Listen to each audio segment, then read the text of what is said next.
Hello guys, my name is Mohammed Zaman and I have been designing websites for more than 10 years now. And in this video tutorial, we are going to learn step by step how to make a grocery website for free in WordPress without having to compromise with the quality or speed of the website, which is very important. I have put in a lot of effort just to make sure that you do not have to compromise with the quality, security and speed of the website. And I have ensured that you can design this website in the easiest way possible. You don't have to learn or need to have any coding knowledge whatsoever, because we will be using a drag and drop website builder to design this entire website. So suppose if you want to change this heading over here, you just have to click on this link, edit with Elementor, and this link is going to be available in all the pages over here. And the link is going to bring you over here. Now if you want to change this heading, you just have to click over here and come back over here and just type whatever you want. Just like this, and it's done. Scroll down and let's just say we want to change this icon over here. So click on it, click on this icon, and here you will find a lot of options. You can click on anything and click on insert, and your icon is going to change. You just have to click on update and your page is going to get saved. So let us come back. So without any further delay, let us find out what else is there to know about this website before going through the tutorial. So a customer can come to this page and search for the product.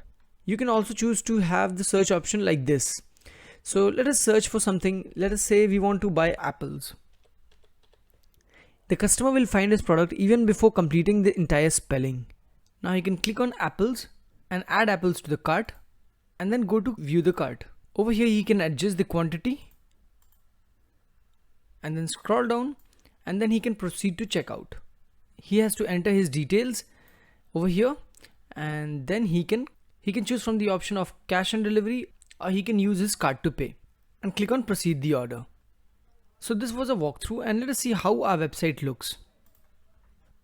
So this is our website, and on the top we have got some social icons on the left hand side, and on the right hand side we have got some important links. Then we have got our logo. You can increase or decrease the size of your logo, and then we have got our menu followed by a cart. We have already seen how cart works, and then a search option. We have also seen how this works. And below this header we have got our hero section. In the hero section, on the left hand side we have got a beautiful image, and on the right hand side we have got some text followed by some buttons. We also have a subtle and beautiful image in the background, and then in the very next section we have got some icons which talks about features about our website, like free shipping, easy return and secure payment. By the way, you can accept payments directly on your website from customers. And then we have got some featured products. These featured products are divided into featured, recent and best selling products. I will teach you each and everything in detail. And then we have shop by category.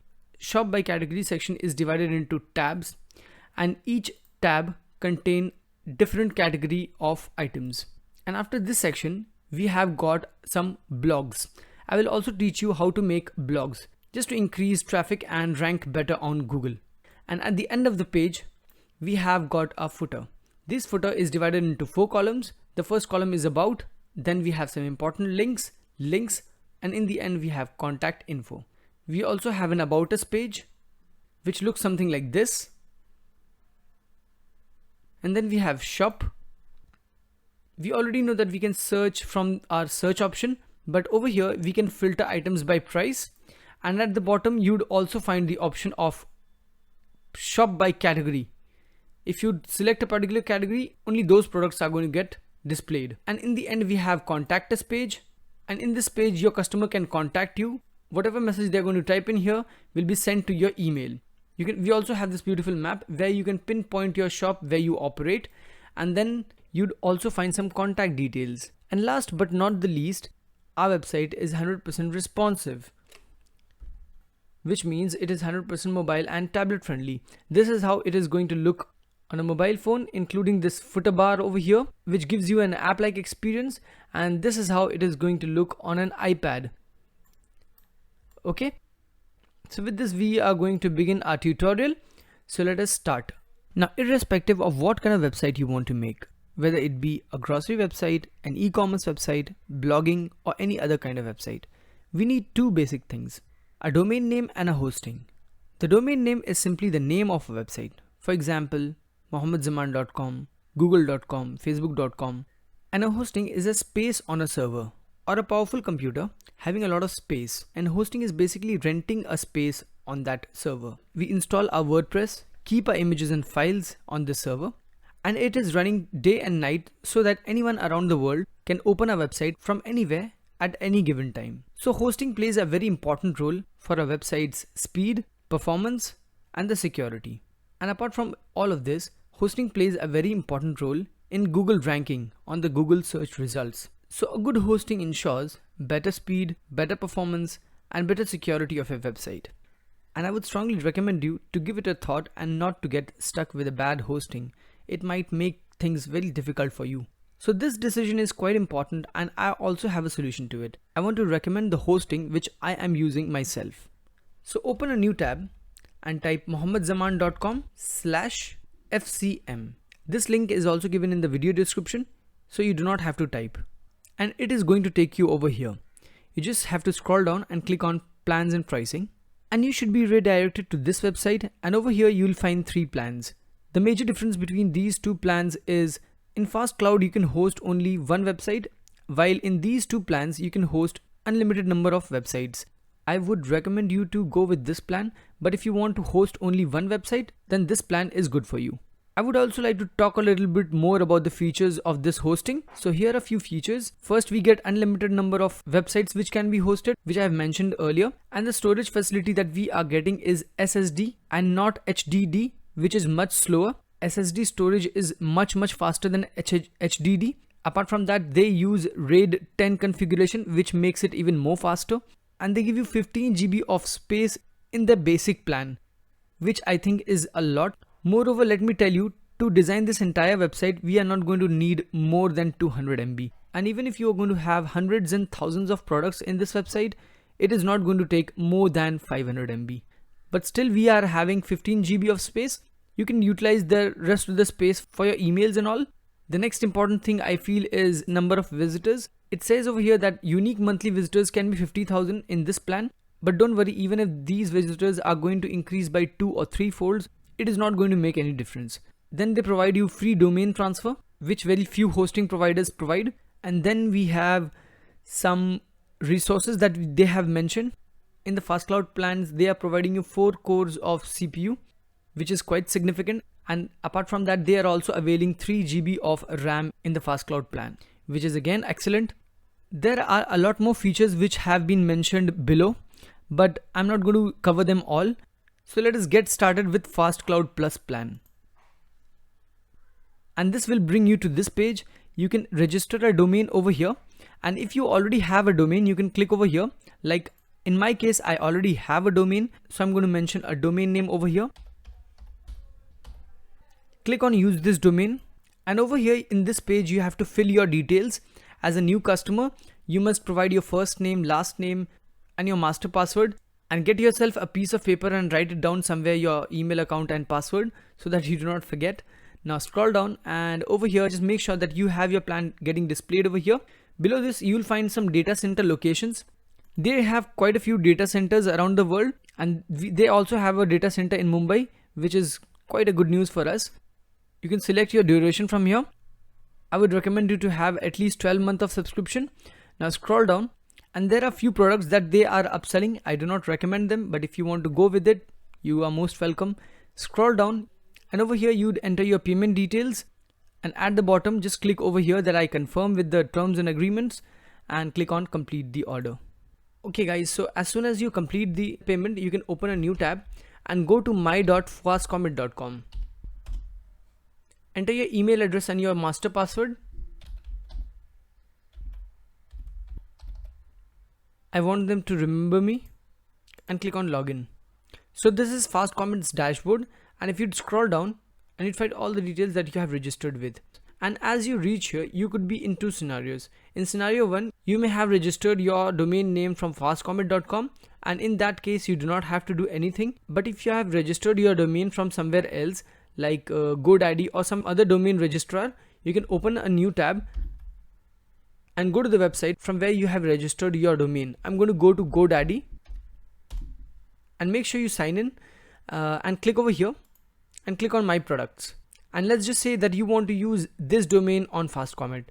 So you have to click on this 3 dots and click on manage DNS. Now scroll down and you'd find name servers. Irrespective of where you have purchased your domain name from, you just have to find name servers over there. Okay, click on change. Now scroll down and click over here, enter my own name servers. Click on it and you'd find the option of entering 2 name servers. Now you will receive an email from Fast Comment, a welcoming email from Fast Comment, where all the details of Fast Comment will be written. Like in my case, I have received this email. It is a welcoming email which has all my account information. Now scroll down at the bottom of this email and you'd find your name servers. Just in case you do not get this email or you're not able to search this email, I would also tell you from where you can get these name servers information. Okay, just copy the name server 1, copy it, come back and paste it name server 1. I'm going to remove this extra space from here. Just click on backspace, come to name server 2, go back to that email and copy this name server 2, copy it, come back and paste it over here and click on save. They'll ask for some confirmation, just click on yes and click on continue. Now it generally takes few minutes to transfer the name servers, but it can take up to 24 hours. Okay, now come back to Fast Comment, and just in case if you have not received that email, you can go to submit tickets. You can come over here and raise tickets. My last ticket was replied in 3 minutes, so be rest assured they have a good support and they are very cooperative. You can ask them to transfer your entire website from elsewhere. If you have not received your name servers, by the way, you can choose this option. Alright, so now let us go back to our home page and scroll down and go to cPanel. This CP written over here stands for cPanel. Click on it and you'd be asked about your master password. Enter your master password over here. So this is a cPanel, and the first thing that we want to assure is that our website is encrypted. It is currently not encrypted, and in order to encrypt it, we are going to install an SSL certificate. Over here, search for SSL. Click over here, let's encrypt SSL. Scroll down and over here you'll find all the domains that you have added in this hosting, and I want to install the SSL certificate in this particular domain. Okay, mohammedzaman.com. So I'm going to click on issue. Scroll down and click on issue again. So our SSL certificate has been installed. Let us go back and click on this 9 dots and you'd find that our SSL has been installed now, and this particular icon is locked now. Earlier it was not locked. And you would also find a DV certificate written over here. Now let me tell you what exactly SSL certificate is. If you'd come to a reference website, you'd find this lock over here. If you click on this lock, it says connection is secured. It is mandatory to have an SSL certificate in order to accept payments from customers. Now let us come back to a cPanel, and the next thing that we are going to do is install WordPress. So search for Softaculous app installer, click on it. You'll come to this page and over here you'll get to see WordPress. Click on install. The first option you'd see is the version. You can install the latest version from here. And the next option we have is the URL option. Make sure HTTPS is selected. If HTTP is selected, then make sure it is HTTPS. S stands for secure. In the next box, you can choose your domain name. I do not want to install my WordPress in this domain name. I want to install it in this one. So I'm going to click on this one.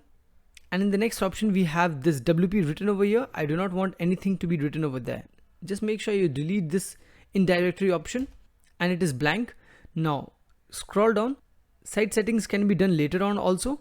So scroll down further and change your admin credentials, because admin is a very guessable username. Just make sure that you change this one.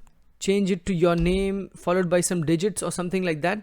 I'm going to name it Mohammed.Zaman88. Alright. And for the password also, just make sure that you give a good password and you give a strong password. And from the admin email, make sure you are entering the email that you use. The language is fine. Now scroll down and click on install. It is not going to take more than few seconds and it will be done before you know it. Alright, so it has been installed and now we will go to our WordPress admin. So in order to go over there, you can either click on this link and this will take you to your dashboard. The second option is to open a new tab and enter your URL. In my case, it is grocery21. And after typing in your URL, you can add /wp-admin.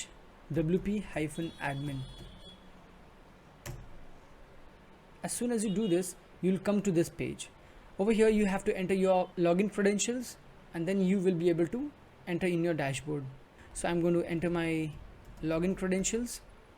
Make sure you check this checkbox so that you do not have to log in again and again. Click on login. Now this is our dashboard. This is where we can manage our entire website from the backend.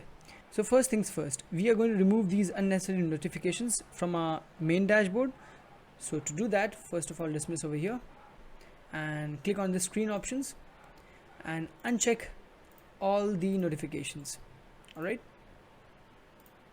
We do need some widgets over here, but we have not installed those plugins. When we'll install it, we'll put it over here. All right. Now let us find out how our website looks right now. So click over here and we'll go to another tab. And as you can see, our website looks very basic and it needs a lot of designing and customization. We are going to make it look like our reference website, which is this. To do that, let us come back. Let us close this tab and come back to our dashboard. So first of all, what I want to do is make you a little familiar with these menus, what exactly they are. So first of all, we have our dashboard. This is where we already are. And from here, we can get an overview of our website. Then under home, we have updates. Here we will find all the available updates that are pending. It could be WordPress updates, plugins update, or theme updates. An overview of all the updates can be found over here. All right. Next we have posts. And guys, posts means simply blogs that we write. It simply means blog post. Here we can manage our posts. Over here we already have a default post available.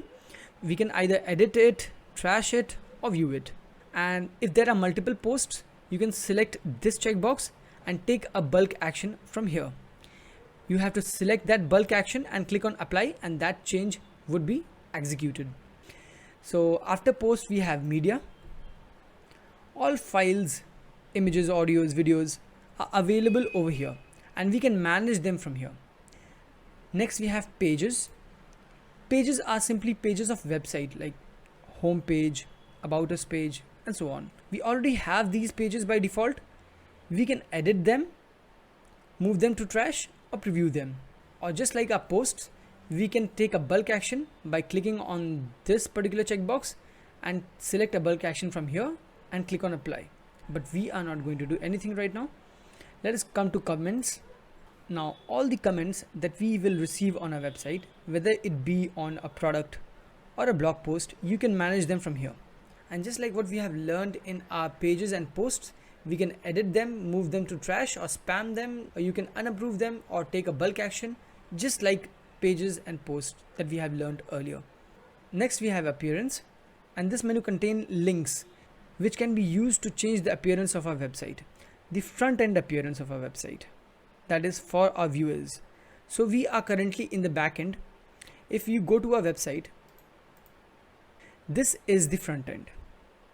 I seriously do not like the theme and the look of our website, so I'm just going to install a new theme so that it can change the look of our website. All right, so let us come back, go to appearance. We'll discuss the rest of the sub menus of appearance later, but for now let us change a theme. Click on themes. But let me explain what exactly a theme in WordPress is. A WordPress theme is a front end styling of our WordPress website. It could provide fonts, colors, widgets, templates, you name it, blog posts. It is basically the overall design or style of our website, the way our website looks, like I showed you in the front end. So there are free themes and there are premium themes. For this website, I have used a free theme, which is one of my personal favorite. So let us go ahead and install it.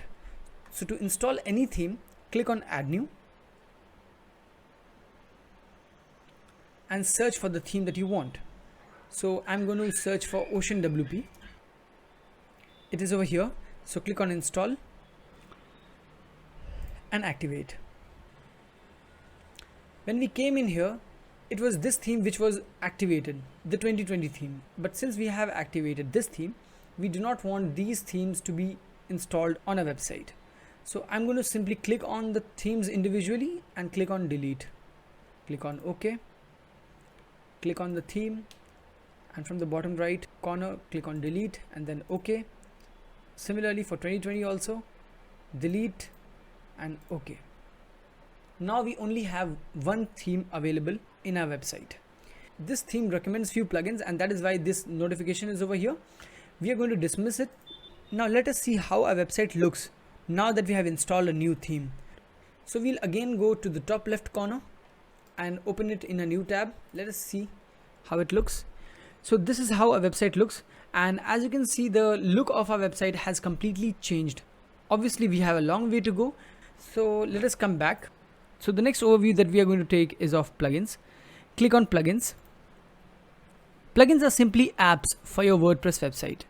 Just like when we download a mobile app, we get a new menu icon and a new feature in a mobile phone. We get new features when we download and install a new plugin in WordPress. There are few plugins which have been already installed by WordPress by default. We are going to simply delete them. We can also take a bulk action by clicking over here, and from the bulk action click on delete and click on apply. This is going to delete all the plugins. And next we have is users. This is simply the users that we allow in our website. We can manage the role, the username, etc. Not very important. The next thing we have is tool. I don't find tools important also, but the next thing we have is settings. This is a place where we can make changes in our website. There are few basic settings which need to be done. Go to settings and click on general. The first thing that we are going to do over here is give our website a site title. So I'm going to name it grocery 21. I'm sorry, a space 21, and then a tagline. Below you'll find two URLs. So I'm going to add an S after the HTTP. S actually means secure, and since we have already installed SSL certificate on our website, we have to change the HTTP to HTTPS. And because of this change, later when I'm going to click on save changes, we are going to get logged out. Make sure that you have admin email address correct. Make sure that you use this email address. If not, just change it now. Rest of the things are fine except the time zone. I live in Mumbai and we follow the Kolkata time zone. So select your time zone and click on save changes. And like I said, as soon as I'm going to click on save changes, because I have entered S over here, I'll be logged out of my website. So click on save changes. Just enter your username and your password, and make sure you just click on this one and click on login. And we are back again in the settings page itself. The next basic setting that has to be taken care of is permalinks. Click on permalinks and make sure that we have post name selected over here. Okay. So click on save changes again. We are done with our basic settings, and with this we have also done the overviewing of the WordPress menus. Not an in-depth overview, I know, but I believe in learning while doing. So we'll do things and we'll automatically understand what exactly they are. Let us come back before we start designing to our dashboard, and we need some plugins which will help us design the website. And before we do that, let me tell you what plugins actually are. I've already given you an overview. Plugins are softwares that we install in our WordPress website. These plugins either enhance the feature or functions of your website or add entirely new features. These are just like apps that we install in our mobile phones from App Store. You'll learn more as we move forward. So let us go to plugins and click on add new. The first set of plugins that we are going to install is going to be from our theme. Over here, search for Ocean WP. This is a very important plugin. It gives you additional features to your theme that we have installed, the Ocean WP. Actually, they themselves are the creators of this plugin. So click on install now. We'll not be activating any plugin right now because this might take us to another page and that might distract us. So just scroll down and install this one, Ocean Social Sharing. But before that, let me show you what exactly this plugin does. And while it is getting installed, let me show you what exactly this plugin does. So if we go down and select on a particular post like this one, this post will open, and at the bottom of the post you'll find option to share this particular news or blog post. So this particular feature is here because we have installed this plugin, Ocean Social Sharing, and then we have Ocean Product Sharing. And just like our previous plugin, using this plugin we can share products. We'll get option for sharing products at the bottom. So let us come to our reference website and go to shop, select a single product, and at the bottom of the product you'll find some sharing options. This is there because we have installed Ocean Product Sharing. Alright, then scroll down, and there is one more plugin over here, Ocean WP Sticky Header. Install this one. This basically keeps the header intact, like whenever we are scrolling down, this header sticks with us, and this is because we have this plugin. So the next plugin that we are going to install is Elementor. So come over here and type Elementor. It is this plugin. Elementor is actually a drag and drop website builder. It will make our designing work very easy. So install it and then scroll down. Install this one also, premium add-ons for Elementor. It adds more feature to Elementor. So install this one also and scroll down. Install this one also, Elements Kit Elementor. This will also enhance the features of Elementor. So click on install now. And now that we have installed all these plugins, let us activate them. To activate them, go to install plugins. And like I said, I'm going to activate them all at once. So click on this particular checkbox, and from the bulk action, click on activate and click on apply. So now all the plugins are applied. We are going to dismiss these messages and dismiss them all, skip setup. And this is why I was not activating them one by one, because it might take us to another page or another menu. Like in this case, it has taken us to the dashboard. Alright, we're going to dismiss them, and again we are going to remove this widget also. So uncheck this one and this one as well. We do need few widgets over here, but that is going to be of WooCommerce, which we are going to install now. So click on screen options again and go to plugins and click on add new. Now the next plugin that we are going to install is a very special plugin. It is known as WooCommerce. What WooCommerce does is it transforms our WordPress website into an e-commerce website. Alright, so let us install it and click on activate. And this is going to take you to the quick setup of the WooCommerce. So let us complete it. I live in Bhayandar, and you have to type in your region. So I'm going to type in India, and in India I live in Maharashtra, so I have to select Maharashtra. It is over here, and I live in Mumbai. My pin code, no, I'm not setting it for my client. So click on continue. No, it is asking us in which industry our store is going to operate. So it is going to be operated in food and drinks. Click on continue. Now it is asking us if we are going to only have physical products or these kind of products like downloadable or subscription based, and all those products. We are only going to have physical products for a grocery website. So I'm going to keep the physical products checked and click on continue. So they want us to tell about our business, and they want to know how many products are we planning to display. So I'm going to select up to 1000 products, and they're also asking if we are selling elsewhere, but no. These are few suggestions by them. I don't want them, so just deactivate them and click on continue. And over here they're asking us to choose a theme, but we already have a theme, which is Ocean WP, right? So we are not going to do that. We are just simply going to skip this step.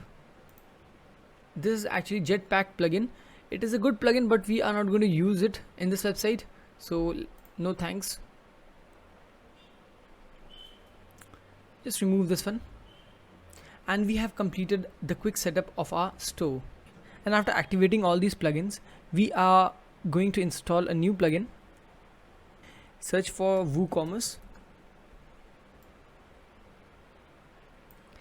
So install this one also. Then scroll up and search for TI WooCommerce for wishlist. It is this one. Install this one as well. It will add wishlist facility in your website. And the next plugin that we are going to install is WooCommerce bottom bar for mobile. Write exactly what I have written.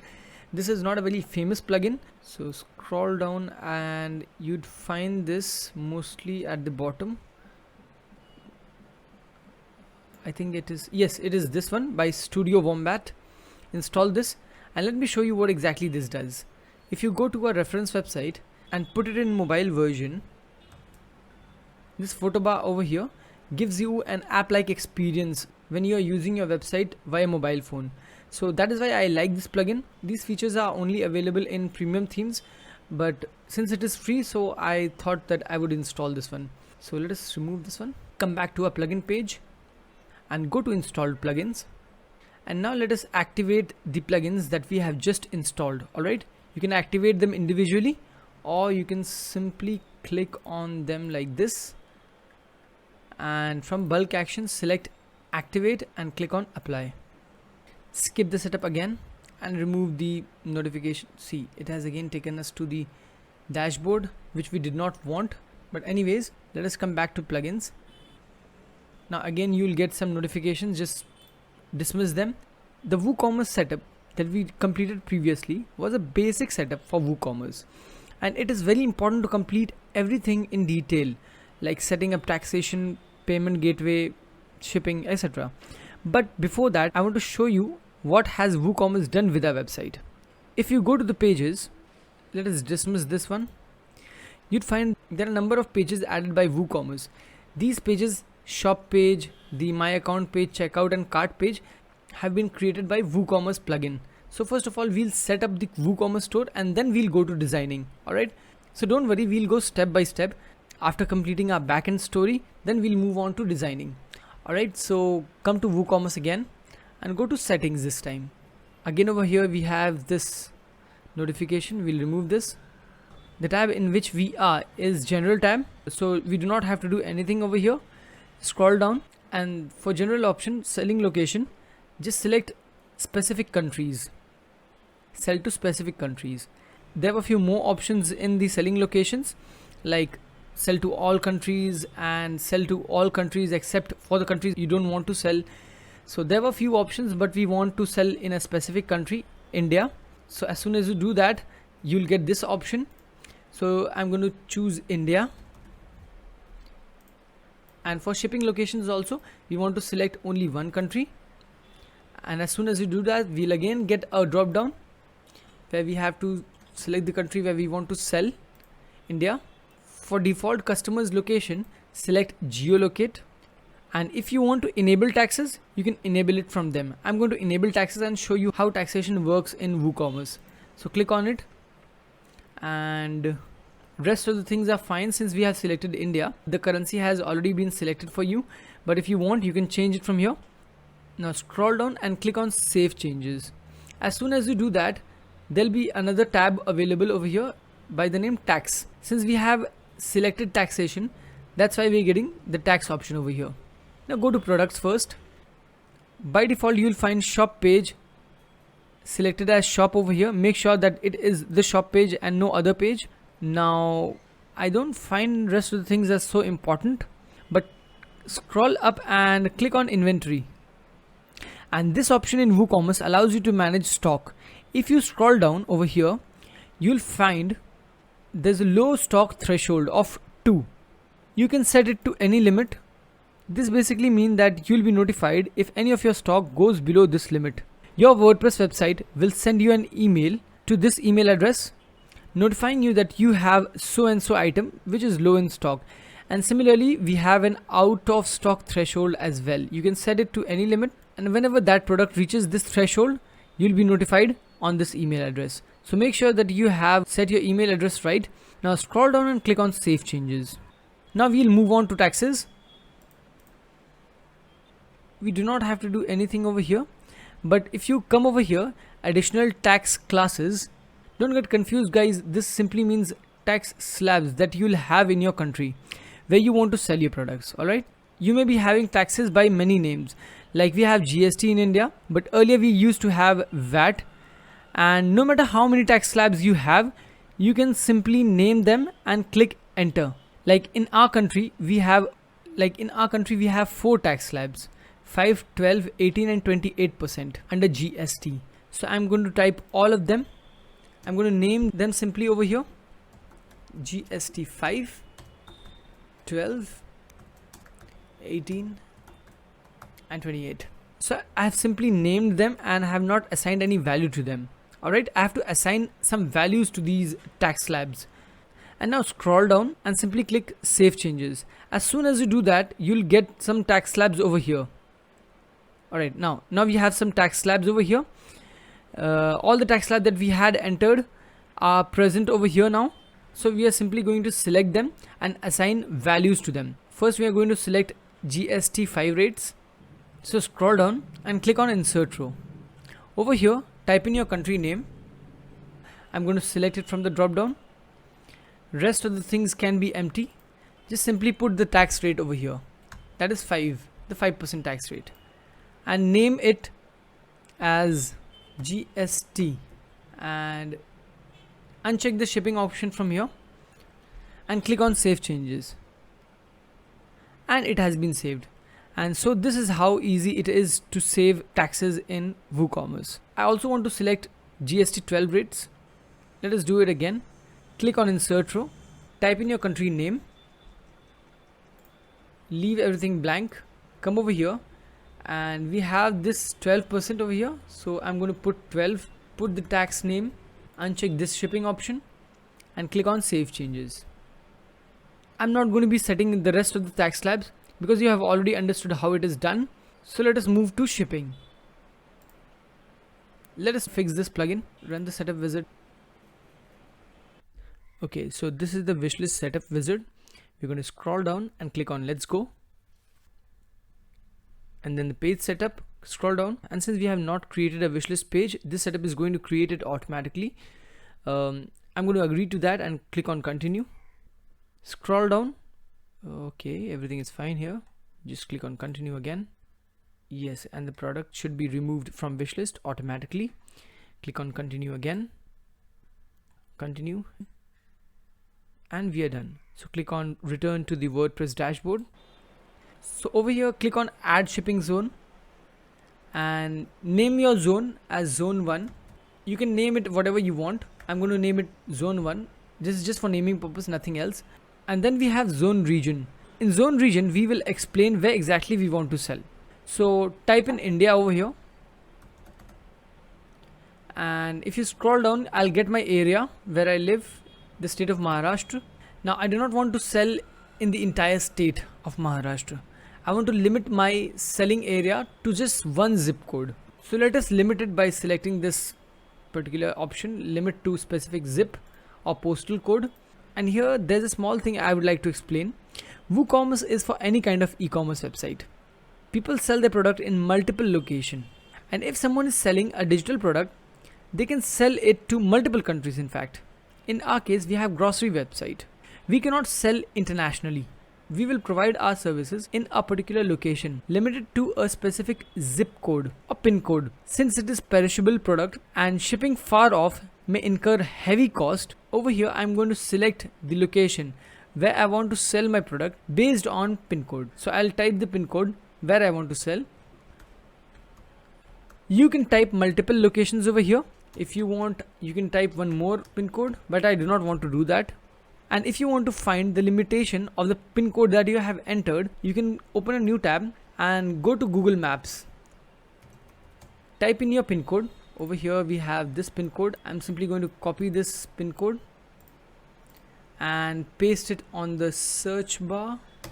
Click on enter. And this is going to tell me the limitations where my pin code lies. I do not want to sell it elsewhere. If I'm going to sell it elsewhere, it is going to incur me heavy cost, and like I said, I do not want to do that. And this is what I suggest.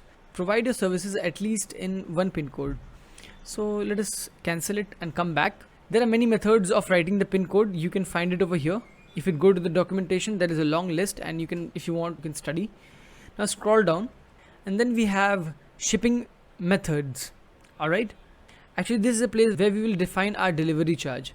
So click on add shipping method.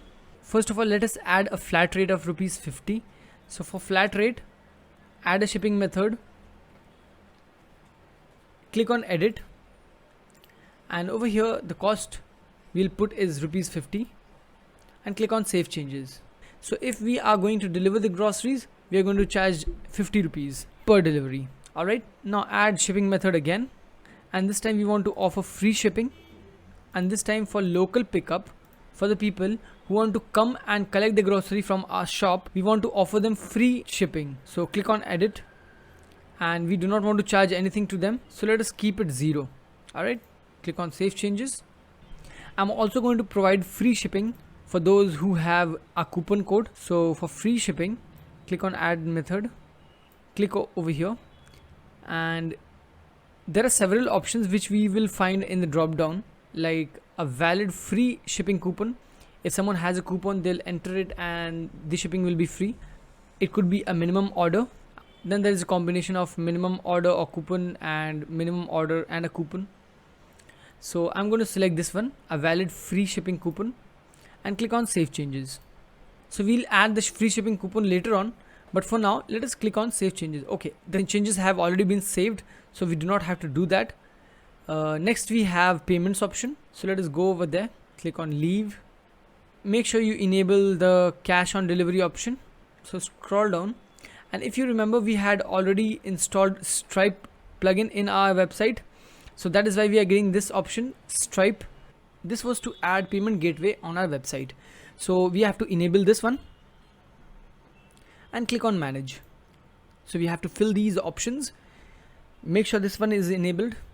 And for the title, I want to keep not only credit card but also debit card. So I'm simply going to type in debit and remove Stripe because I don't want people to know that I'm using Stripe. Then we have description. In description also there's only credit card written. I'm again going to add debit card as well, and I'm going to remove the via Stripe.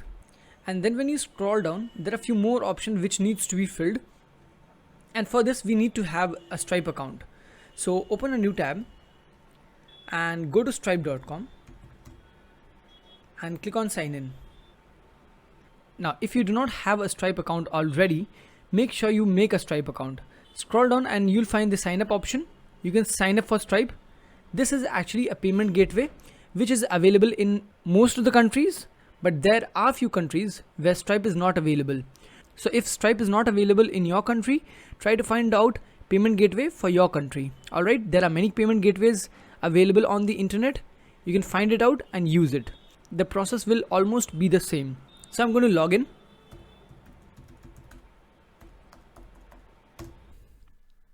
So this is the Stripe dashboard. Just make sure of two things, that you verify your email account and then you add your business details. This process is very simple. I'm not showing you this part because this is very country specific, and whatever details that I might be asked, you may not be asked. So let us get those keys. Click on developers and click on API keys. Simply click on publishable key over here. It is going to get copied. Come back and just paste it over here. Now go to secret key, come back and just click on it, and this secret key is also going to get copied. Now secret key is just like a password, so we need to keep it safe. I have already kept it elsewhere and I have copied it. So let us go back and paste it. Now scroll down and click on save changes. Now there's some kind of error over here. If you get this error as well, just scroll down again and click on save changes again. And this should fix that error. Now let us go to the account privacy. And there are a few options over here which we have to enable. So we have to enable this option, allow customers to place an order without an account. Yes, we want it. So enable this. Allow customers to log in into an existing account during checkout. Yes, we also want this. Allow customers to create an account during checkout. We also want this. So enable these three things, and I will recommend to enable all these settings over here, just in case if there's something which is not enabled already. And then scroll down because rest of the options are not that important, and click on Save Changes. Let us move on to emails. These are actually email notification which WooCommerce sends your customer automatically whenever there is a new order or someone cancels the order and so on. If you want to change these preset emails, you can go over here, manage, and then you can change it. But I would not recommend you to do that.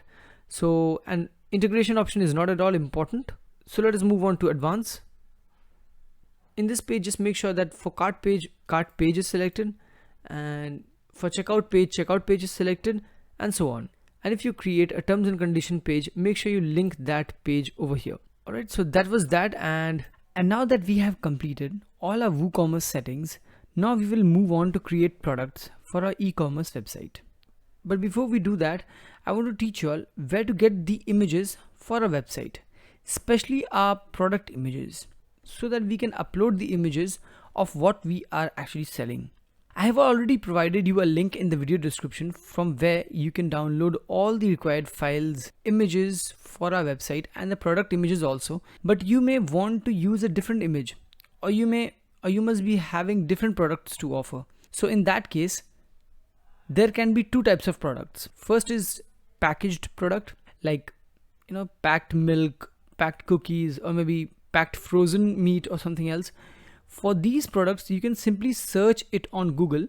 So I'm going to open a new tab, go to google.com, select images from here, and let us search for Maggi noodles. Yeah, over here.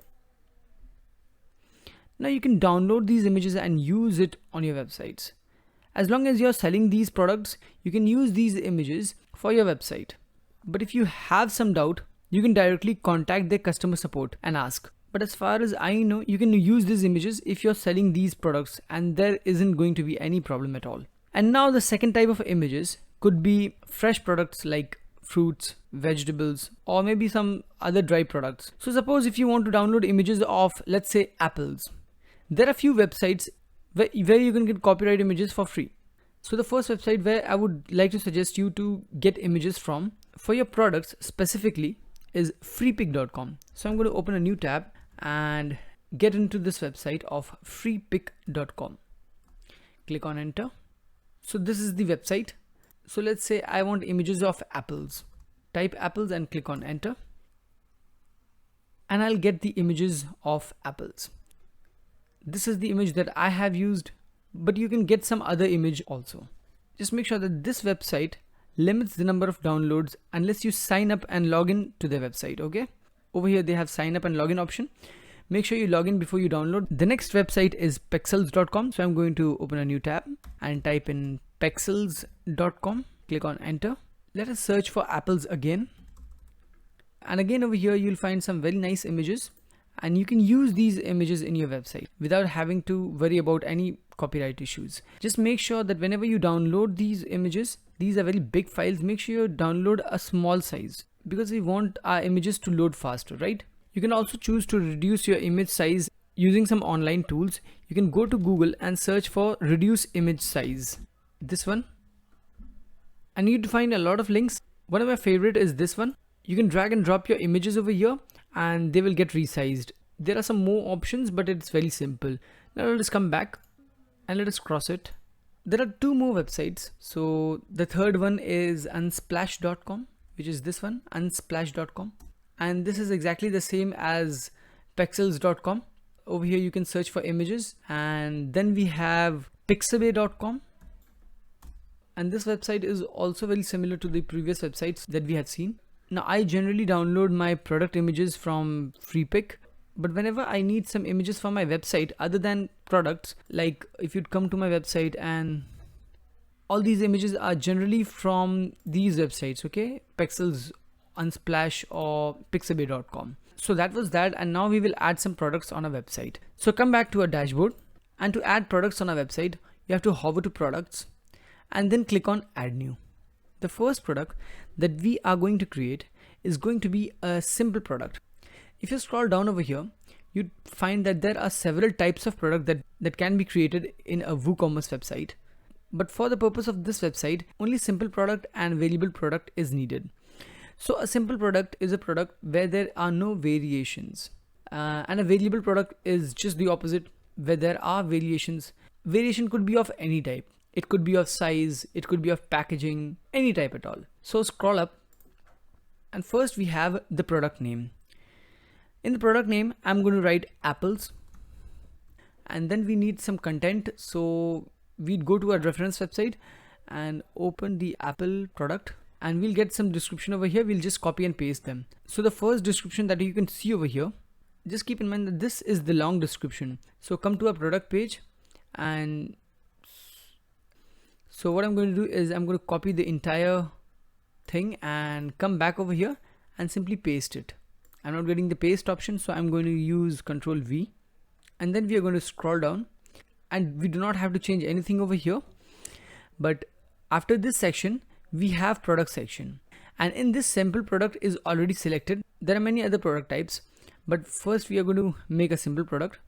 So select a simple product, and then we are going to give it a regular price. The regular price of Apple is around 130 rupees over here. Now let's just say there is a sale going on. If you do not put any sale price over here, there'll be no problem. Just let me show you what this means. If you'd come to our reference website, scroll up, you'll find that this is actually the regular price and this is the sale price. So whenever you write the sale price also, the regular price is slashed and the sale price is highlighted. So let us just add a sale price. You can also schedule this sale if you want. So let's just say there is a Black Friday sale going on. We want this product to be on sale from 26th of December, or maybe not, 25th of December to maybe 30th December. All right. I do not want to do that, but if you want, you can do it. So I'm going to cancel it. Now we have tax status. We'll keep it taxable, and from tax class we are going to select, let's say 5%. All right. Then we are going to move on to inventory. Now the first option over here is SKU. SKU stands for stock keeping unit. This is actually just a reference number, a unique reference code you can put to identify each and every product. If you have, you can put it. So let's just say my SKU for this product is GRC21001. It could appear like this. And if you want, you can opt for stock management. You can enable this checkbox, and then you'd find these options. You'll find the stock quantity. You can type the number of unit of quantity that you have this product in stock. All right. Suppose if you have 10 units of this product in stock. So what this would do is whenever there is a purchase, it would keep on decreasing. And when this stock comes to this threshold, okay, let us put a threshold over here. Let us put a threshold of 2. So whenever this stock comes to this threshold, whenever it comes to 2, you'll be notified on your email address that this particular product, apples, is low in stock and you can refill it. But we are not going to do this. I'm just going to remove it. I just wanted to teach you what it is. So the next thing we have is shipping. Over here you can input the weight of the product, the dimensions, and you can also select this shipping class. We did not learn shipping class in detail because I did not find it very important for this particular website. And the next tab is linked products. We are going to learn about upsells and cross sells in the very next product that we are going to upload. Attribute is also a part of variable product, so we are going to learn after this product. Now scroll down and we have a short description over here. So I'm going to go to our reference website and I'm going to copy this short description from here. Just copy it, come over here and paste it. The next part is to categorize our products. So if you'd scroll up and look towards the right side, this one, you'd find that we can categorize our products. So I'm going to add a new category by the name fruits and put this particular product in fruits category. All right. And this is how fruits are added in the category section. You can also put fruits as a parent category and add a new category by the name, let's say this fruit was orange. All right. So I would have added citrus. So I'm going to add a new category and put fruits as a parent category. So citrus has been added, having fruits as its parents category. And this particular fruit belongs to both citrus as well as fruits. But this particular fruit does not belong to citrus family. So I'm going to just uncheck this one and then scroll down. And then we have product tag. Add few tags for better search results. So I'm going to give fruits as a tag. You can use comma as a separator. So I'll add fruits, and then I'll add fresh, and that's it. I'm going to click on add. So fruits and fresh has been added. Adding categories and tags actually helps your product index better. So scroll down and you'll find these two options left. The first one is set product image. This is the image that is going to get displayed primarily. So click on this link, set product image. Click on this select files and browse to the folder which you have downloaded from the link below. So for apples, I'm going to select this image as the primary image. So click on open and click on select product image. Now for gallery images, add a product gallery image. Okay, scroll down and then add product gallery images, and then we are going to click on upload files, and we are again going to select on select files, and we need this image as a gallery image. We can put more, but I'm putting one. So I'm going to click on open and click on add to gallery. Now scroll up and click on publish from here. Now this product has been published. Let us see how it looks. So this is how it looks. It is quite different from our demo website. If you go to our demo website, it looks quite different, but don't worry, there are a lot of things which are left. Alright, so come back and now we'll add a variable product. So click on add new from here. So the next product is going to be milk. Then we have again a product description, the long description. Now this time we are going to go to shop and click on milk. This is actually a variable product, and that is what we are going to do. We are going to upload a variable product. Now the reason why this product is a variable product is because there is a slight variation over here. Okay, this product is available in variations. If you click on this drop down, we have two variation, and when I click on this variation, this is the image that we are going to see, and at the same time the price over here is 117. But when we click on the other variation, which is 500 ml, the image changes to the 500 ml pouch, and we have the price changed to 28.50 rupees. Alright, so this is why it is known as a variable product. So we are going to copy the description. It is over here. So I'm going to copy this entire paragraph, come back to a dashboard and simply paste it over here. Alright, now scroll down and come to product data.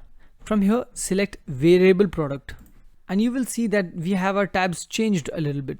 So in general tab, we only have tax status and tax class. We do not have that price option over here. We're going to make it taxable, and for the tax class, we're going to choose 5% and go to inventory. Over here, if you want, you can put the SKU, but I do not want to do that. Come directly to the linked products. Now we find that there are two options: upsells and cross sells. Upsell is simply the alternate product or the product we could recommend our customers instead of the product he is currently viewing. For example, if a customer is viewing, let's say, tea leaves, you are suggesting him to buy coffee. In Amazon.com, this usually comes under related products. Currently, we do not have any alternate product for milk, but I'm simply going to put apples so that I can show you. Let us put apples. So the next thing we have is cross sells. Now cross sell is the product we recommend our customers based on the product he's currently viewing. Okay, so suppose if he's viewing tea leaves, we are recommending them to buy sugar at the bottom of the screen. You would find Amazon.com recommending you products under customers who bought this also bought. Now we again only have one product in our stock, so we are again going to add apples, and this is just to show you how it works. Okay, so that's it. And now we have attributes. Now in attribute, we have to define the term based on which a product is going to vary. Okay, let me show it to you. Over here, if you just click on add, here you'll find two text boxes. The first one is names and the second one is values. In the name text box, we will type the subject based on which a product are going to vary. If it is going to vary based on color, type colors. If it is going to be different in terms of size, type size. In our case, it is going to be different based on packaging. So I'm going to type packaging. And then we have values. In values, I'm going to define or write the different variations. So I'll type 500 grams. And then I'll put a separator. A separator is this symbol. The separator key is present on top of the enter key.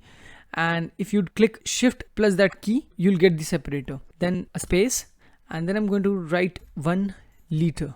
So whatever values you're going to put over here, they are going to get displayed over here in this drop down. So make sure you type in all the values that you need, and make sure you enable this checkbox and click on save attributes. And after saving the attributes, you have to go to variations, and over here you'll get all the variations by clicking on this drop down and clicking on this create variations for all attributes. Just click on it and click on go. Click on OK. OK again. And you'll get the list of all the variations that is possible. So we are going to edit the first variation over here. Just click over here and then you can set the image. So over here I'm going to upload the image of the packed milk.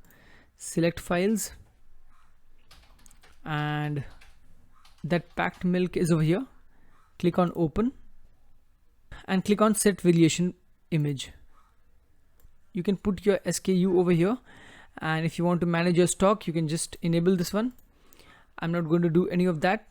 I'm simply going to put the regular price, which is 30 rupees, but since this product is on sale, I'm offering it of 28.50 rupees, and then this product is in stock. Rest of the things are fine. I'll put milk in GST 5 slab, and I do not want to put any description over here. Now let us go to 1 liter packaging, and then we'll again select the image, and it is going to be this one.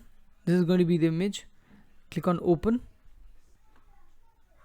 Click on set variation image, and again this is going to be of 90 rupees per liter, but I'll put it on sale and I'll write 87 rupees per liter, and then rest of the things are fine. Again I'm going to put this in GST 5 slab, and I'm going to click on save changes. So this part is done. Rest of the things are not that important. Now I'm going to write a short description by simply copy and pasting it from here. Copy it and paste it over here, and then we'll categorize this product. So scroll up and add a new category. Put milk over here, milk product, or you know what, put dairy product. I think this is the spelling of dairy and not DIARY. Whatever the spelling is, just make sure that it is correct. Okay, and click on add new category. I'm going to uncheck this uncategorized from here and scroll down, and I'm going to add some tags. So I'm going to write milk, dairy. That's it. Click on add, and then we'll put an image. So click on set product image, and we'll put this image for default product image, and then we will add some gallery images. Okay, then we'll add some gallery images. Click on upload files, click on select files, and since we have already added these two images, we are going to add this one and this one. Click on open and click on add to gallery. That is it. Let us publish it and let's see how it looks. So this is our product, and we have this variation over here. So from this drop down, let us select 500. Actually this should be ml and not gm, because this is a liquid thing. So let us click on 500 gm, and as soon as we do this, our product gets changed and we get the pouch packet over here. So the rest of the things are fine. You can also see how the regular price and the sale price works. So this is how it works. So let us cancel this one and go back to our dashboard. And now what I'm going to do is I'm going to add some more products for the website, so that there are a lot of products to be displayed. Alright, otherwise the website will not look good. At least we should have 4 to 5 products to look good. Okay, so I'm going to add those products and then I'm going to come back. Alright, so I have uploaded few products, 8 products in total, so that it looks good in our home page. So the next thing that we are going to do is we are going to make pages. To make pages, hover to pages and click on, alright, let us first click on all pages. We have several pages already made by WooCommerce, like cart, checkout, my account, and shop and wishlist page. These pages have been created by WooCommerce, but privacy policy page and the sample page were the default page, and they have been created by WordPress. We don't need these pages, so I'm going to simply delete them. Click on apply, and so they have been deleted. Now the first page that we are going to make is going to be our home page. So click on add new and give a title to a page. So our page name will be home, and then click on publish. So we have published our page. So let us see how it looks. Alright, so this is our home page, but there are several things which have to be taken care of, like we do not want this title bar, and we also do not want this sidebar. If you'd go to our reference website, you'd find that there is no title bar and no sidebar. Alright, so we are going to remove this from here. So to do that, come back to the dashboard and scroll down, and from the Ocean WP setting, let me tell you, this Ocean WP setting is here because we have installed the plugin Ocean Extra. Alright, so from this section, make sure from the content layout, from the drop down, you select 100% full width, and then go to title and click on disable, and now save these changes. So click on update, and so this is done. So let us see, and now as you can see, everything is fine. Our page is completely blank. We only have a header, no title bar and no sidebar. There's only one problem, which is that this home page is currently not a home page by default. So we would have to make this as a default page. If you remove this home page from here and go to our website, you see a different page is opening. We do not want that. We want that page to be over here. So to do that, come back to the dashboard, and first let us go to the dashboard, and from the dashboard, hover to settings over here and go to reading. And from this option, your home page displays, click on static page, and for the home page, select the home that we have created right now.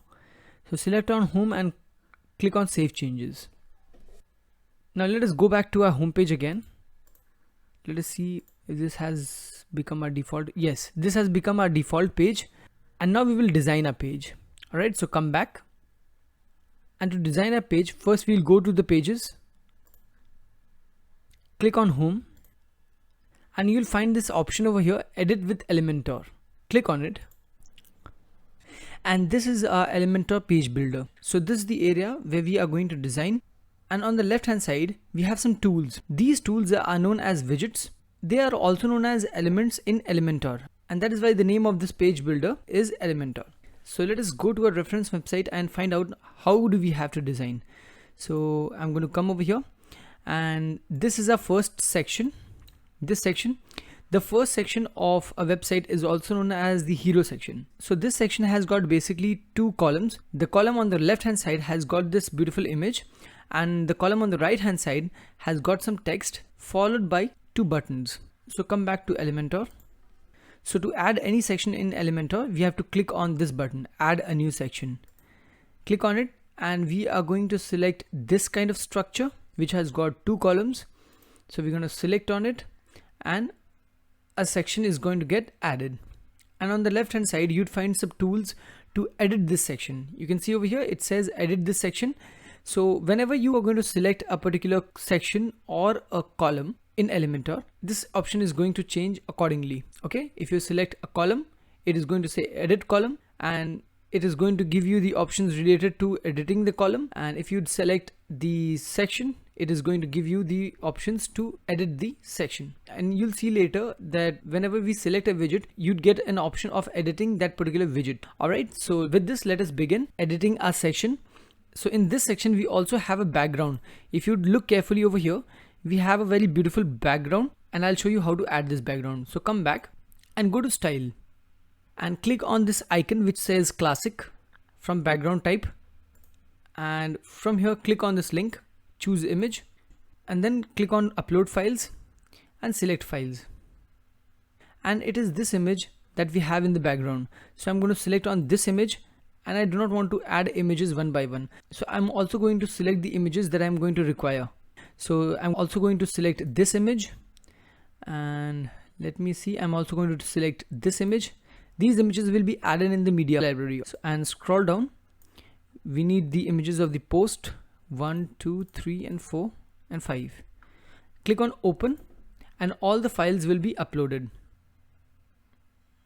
And now since all the images have been uploaded, I'm going to select the image that I need, which is this one, and click on insert media.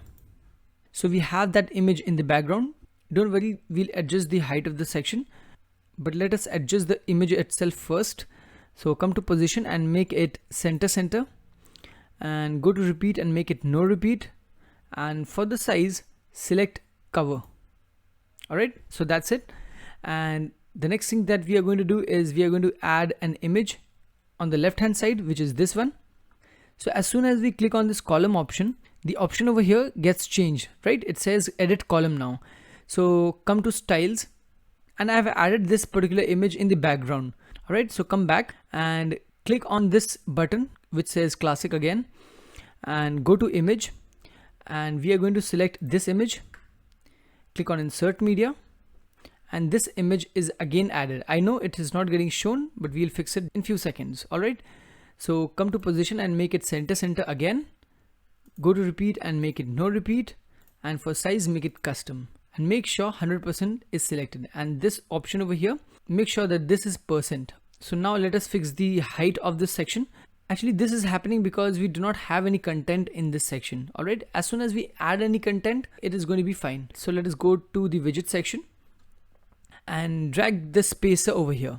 Since we do not have any content on this side, so I'm going to drag and drop a spacer over here, and increase its value to 430. Keep it 430. Now let us go back to our widgets again, and over here we see some text. So first of all, we'll add this text. So we are going to copy this text. Click on copy, come back over here, and we are going to drag and drop this heading in this section. So we have a heading over here. Now we'll change this heading with the one we have copied. So select on paste, and the heading is going to change.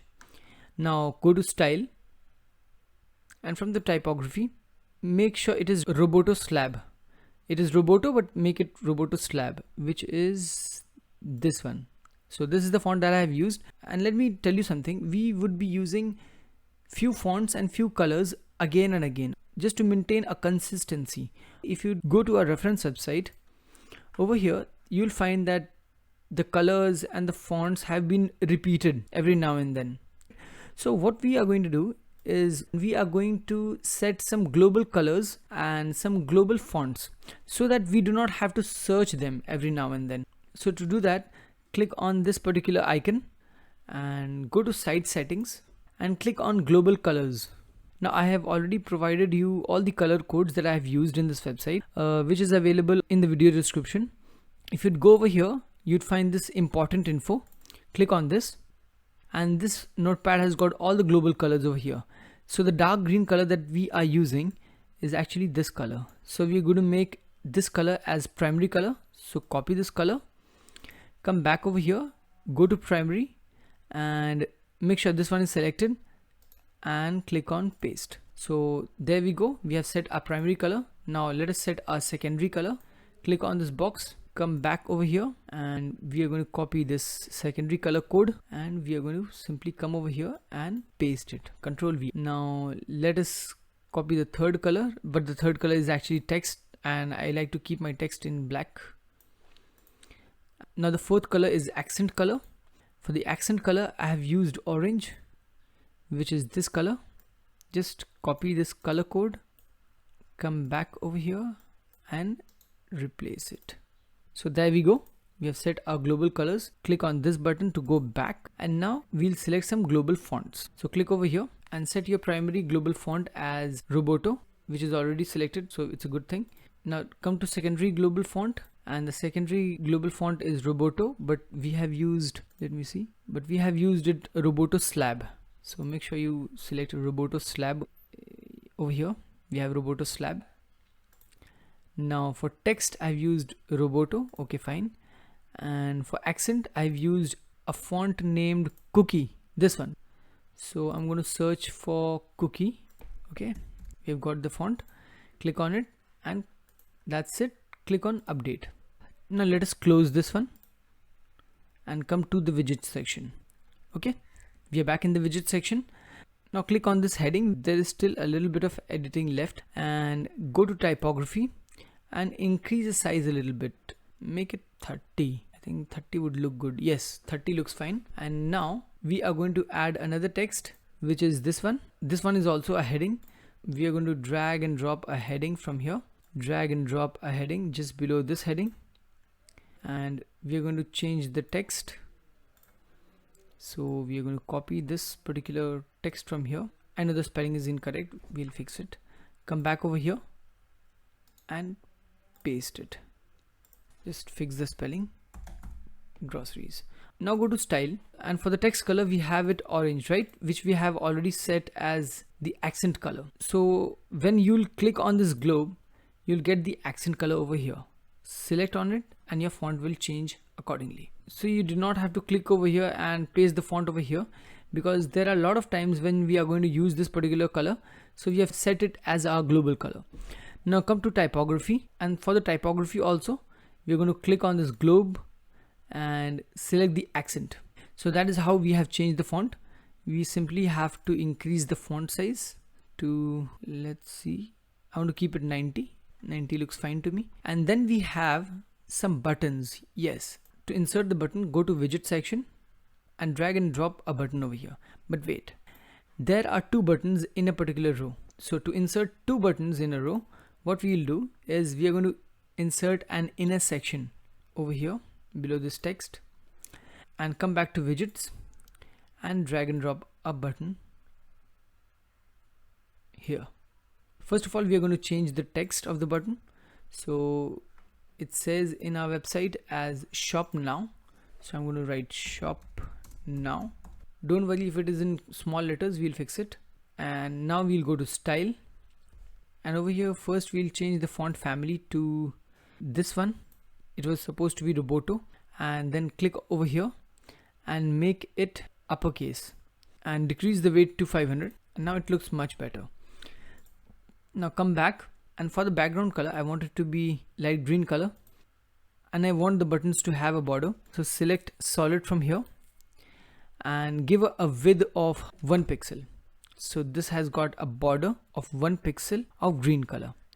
Now scroll down, and if you notice over here that we have rounded edges. So to remove these edges, and these edges are actually managed by border radius, but we see over here that there is no border radius. What happens is by default there is already a border radius in WordPress. So we are going to explicitly tell them that we do not want any border radius.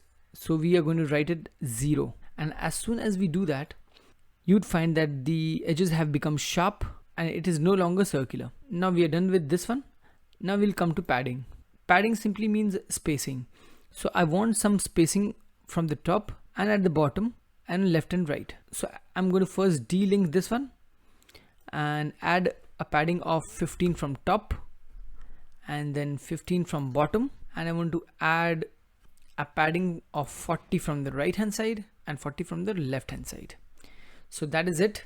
Now we have to make a button again, but to save our time what we'll do is we'll simply right click on this one and click on duplicate, and as soon as we do that we'll see two buttons side by side. So we'll delete this third column over here and make them more spacious, but if you'd come to a reference website you'd find that they're not very far from each other. So what we're going to do is we are going to make them a little closer. I think this much is fine. Now we have to edit this button, so click on the button. You can select this one for editing and come over here. First of all, change the text to view more. So I'm going to write view more and come to styling. And for the background color, I want to give a transparent background color so that this thing is visible. So to make any color transparent, you have to move this handle towards the left hand side, extreme left hand side, but this will also make the text on the button invisible. So to fix that, we'll change the text color to light green, this one. Now let us click on update. Don't forget to click on update every now and then, otherwise you'll lose all the changes that you have made. Now I see over here that there is no space on top of this text and there is a lot of space at the bottom. So to fix that, I'm going to select this column and go to advanced, and I'm going to give a padding. First of all, I'm going to delink this one, and from the top, first of all, I'm going to give a padding of 50, and a little more would be better. I think 70. Yes, 70 looks much better. And I'm going to give a padding of 50 from the bottom, which barely makes any difference, but let's keep it that way. Now click on update, and with this we have completed making our first section. Now let us make sure it looks good also in a mobile phone and tablet. So to check that, click on this button, responsive mode, and select on mobile first. So it looks good, but it can be even better. So we'll edit few things, like we are going to select this image first and the spacer will be selected. We are going to decrease the size of the spacer and make it, let's see, this much only. All right. And then we are going to make this font a little smaller. So make sure you select this heading and go to typography and decrease the size of the heading. Okay, make it 24. 24 looks better. And now let us make it center align and see if it looks better in center align. Okay, it looks better now.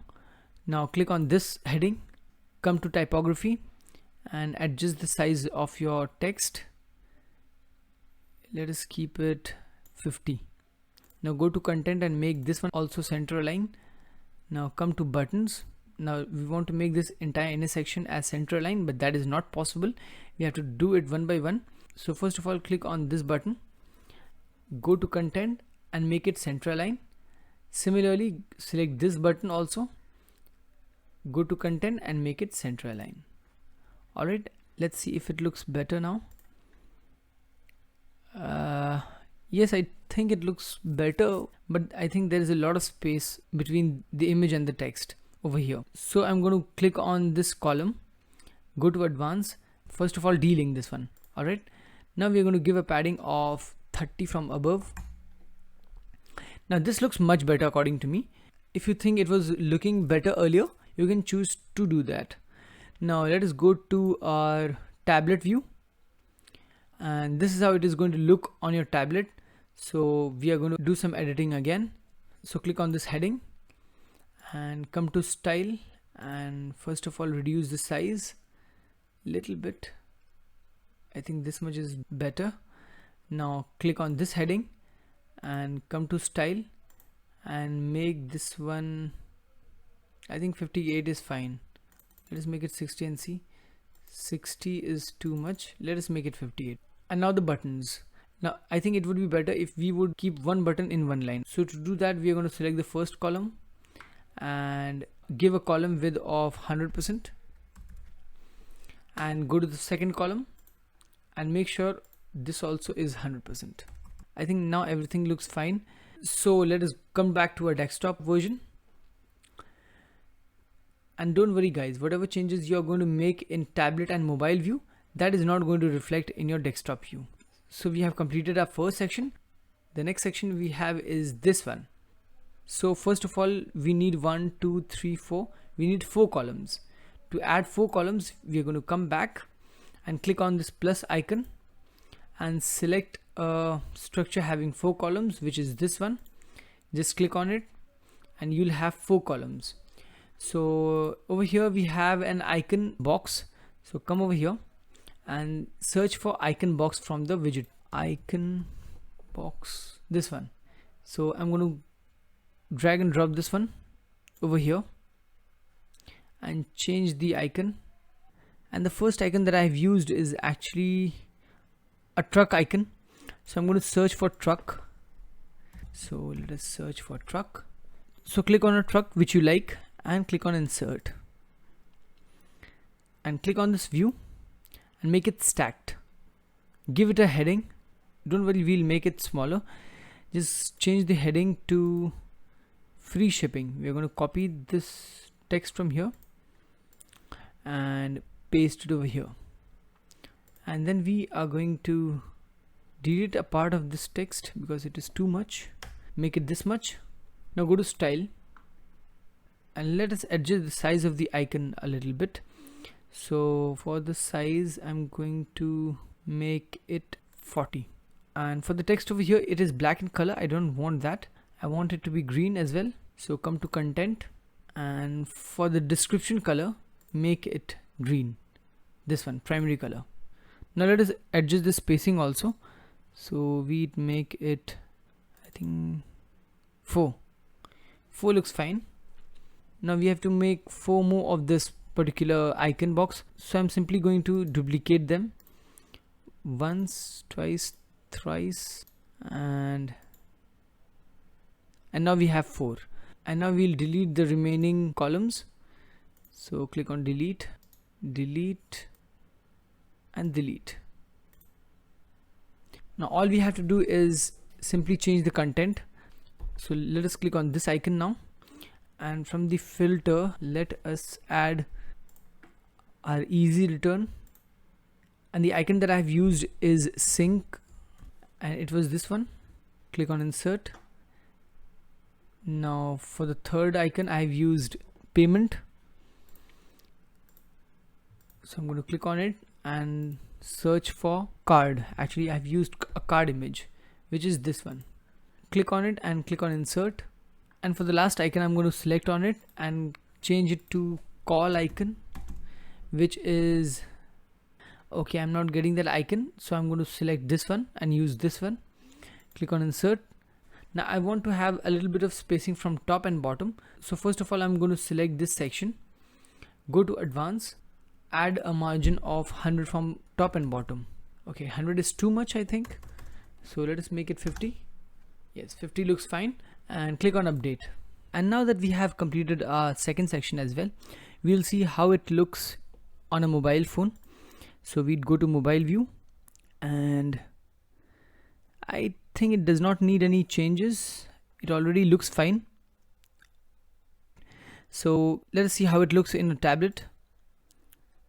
It looks fine, but the images are quite big, so I'm going to make it smaller. So first of all I'm going to decrease the size of these icons, so let's keep it 30. Okay, and the title is also quite big, so I'm going to go to content and go to title and go to typography, and then I'm going to lessen the size of the text. This much is fine, and then I'm going to go to content, and for the description also I'm going to decrease the size of the font a little bit. Maybe this much is fine. Alright, let us keep it 12 and see. Yes, 12 is also fine. And now that I'm done with the styling part, I'm going to copy the style. Simply copy it and go to the next one, and make sure you select paste style only. Just click on this one and the style will be copied. We'll do the same thing over here also. Paste style and paste style. And like I mentioned earlier, whatever changes you're going to make over here is not going to get reflected anywhere else. Okay, so let us come back to our desktop view and start making another section. And in the next section we have some products. These are featured products, and there is a tab over here. Come back to Elementor. We'll add a section, this kind of structure which does not have any columns. Now drag and drop a heading, make this center line, and change this text with this one. So copy it, come back and paste it.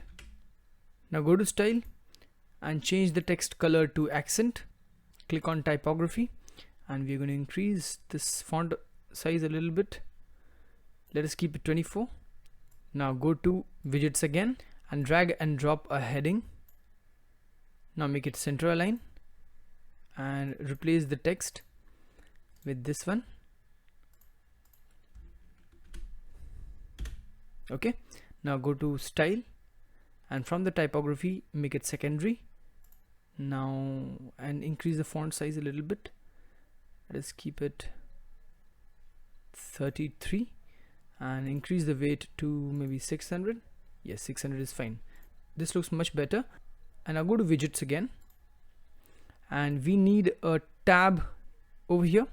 So come back and we are going to search for tab, and make sure you use this tab. The name is only tab, and on top right corner eKit is written. So I'm going to drag and drop this one just below this heading. Scroll down, and first of all I'm going to make this one as center align. Now scroll down further, and I'm going to change WordPress into, I think it is featured, recent and best selling. So I'm going to make this one as featured, and then I'm going to remove this icon from here. So click on none, scroll down, and make sure featured is selected, and go to text and remove the entire text from here. Open up a new tab and go to WooCommerce shortcodes. It is here. Click on this link. Now search for featured code, this one. So I'm going to search for it. It is this code over here. So I'm going to copy this one. I'm sorry. Come back and paste it here. Scroll down and you'd find only one product over here, and this is because we have only selected one product as featured. So go to your products page, which is over here. Just make sure that you go to a product page by hovering to products and going to all products, and then you click on this star button over here. This is going to make chicken as featured. Now let us make all these as featured.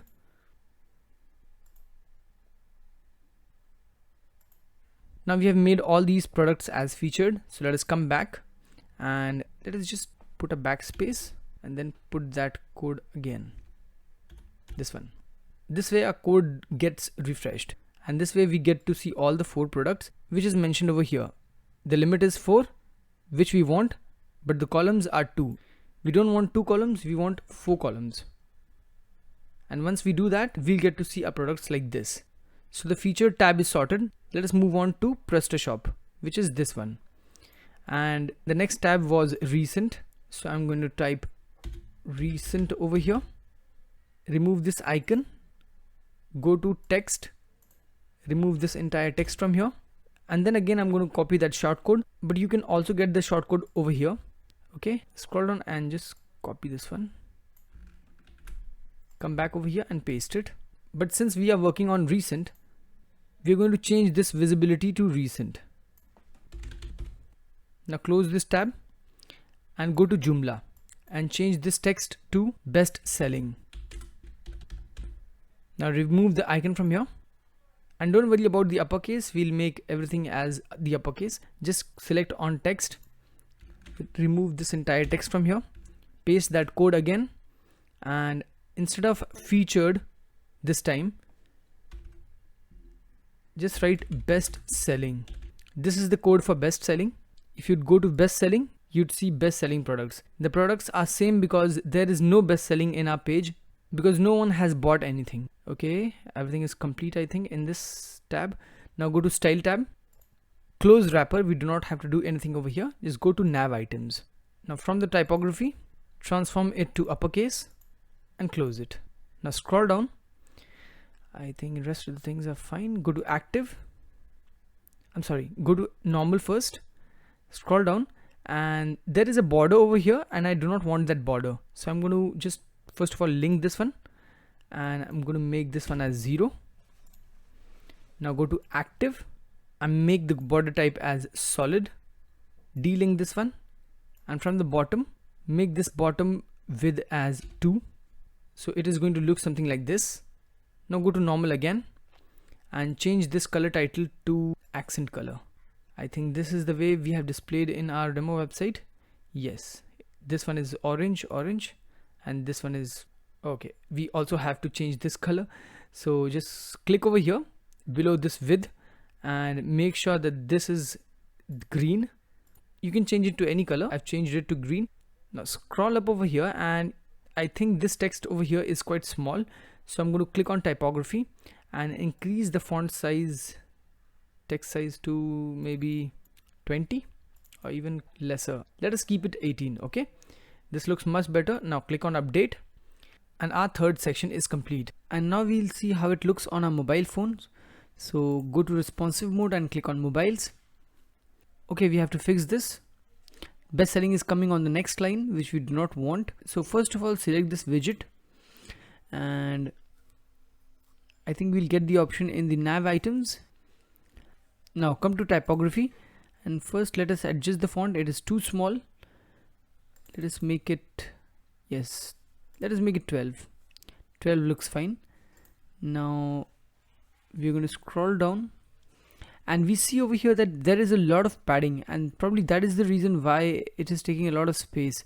Every single tab is taking a lot of space over here. So come to padding, and first of all delink this, and we'll give a padding of 10 from the top.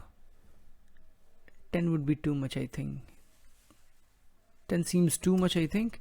So we'll give just 5. And bottom also we are going to give 5. From the right hand side I'm going to give 10, and from the left hand side also I'm going to give 10. It looks much better now, but I still think it's not up to the mark. So I'm going to increase the left and right padding.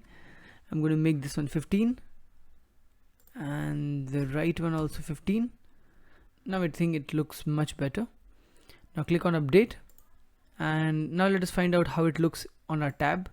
So click on tablet, and I think it looks perfect on our tablet, but the font size over here, it looks quite big. So I'm going to click on it, go to style, go to typography, and reduce the font size. Let us keep it 22. Okay, this one also I'm going to go to style and reduce the font size to this much. I'll keep it 15. Click on update.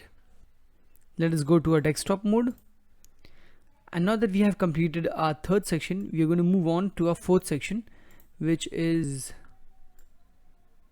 this one. Everything in the fourth section is almost the same as our third section except the text, right? So first of all, we'll come over here and we'll copy this text from here and come back to Elementor, and we'll go to our third section and we'll simply just duplicate it. So it has been duplicated over here. I'm going to click on this heading first, and from here I'm simply going to paste that text which says shop. Now come to featured. We have by categories written over here, so I'm going to copy it, come back over here and replace the text. And now the tab widget. Click on the tab widget, and the first tab will be replaced by poultry, vegetables, dairy and fruits, right? So I'm going to change featured into poultry, and I'm going to replace recent with vegetables. And we have one more thing over here. We have a small icon just before the tab title, right?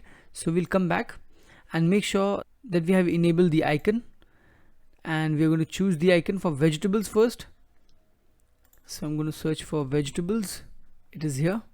Click on it and click on insert. So we have this vegetable icon over here. Now let us also put an icon for poultry.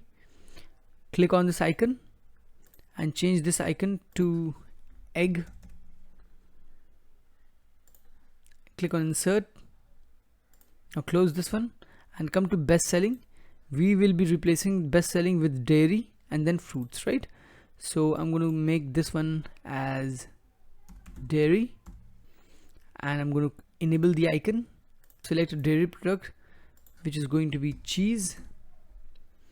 This one, I wanted to select this one, but this one looks more like a cookie. Alright, so that's why I did not select it. Now click on insert. So we have this icon over here. Now scroll down and click on add item, because we have one more item left. So our last tab is of fruits. So I'm going to add fruits. Enable the icon. And now scroll down and change this icon to apple and click on insert. So we have an apple over here. Now let us also change the shortcode that we have added. So we'll go backwards. So first we'll change the shortcode of fruits. So scroll down and click on text, and I've provided the shortcode in the file. Alright, so go to the file, and at the bottom of this notepad you'll find categories, and you have to copy this particular code from here and then come back over here, make sure text is selected and then paste it. So if you go to fruits now and click on update, you'll find your vegetables over here. You'll see the category that we have mentioned in the shortcode is vegetables, and that is why vegetables is getting displayed in fruits tab. So we are going to replace the vegetables with fruits, and let's see what happens. Come to fruits and we can see only fruits now. Now come to dairy, close this tab, scroll up and click on the fruits again, it will be closed. Now click on dairy and come to text. First of all, remove this text from here and paste the shortcode that we have just copied, and we want to have dairy over here, so we will type dairy and make sure you categorize each and every product. If you'll go to my product page, I've categorized each and every product. This one is the category column, so you'd find apple under fruit category, chicken under poultry, honey under dry, and so on. So come to Elementor, and so make sure that you categorize all your products nicely. So if you'll click on dairy, you'll find all the dairy products over here. Now come to vegetables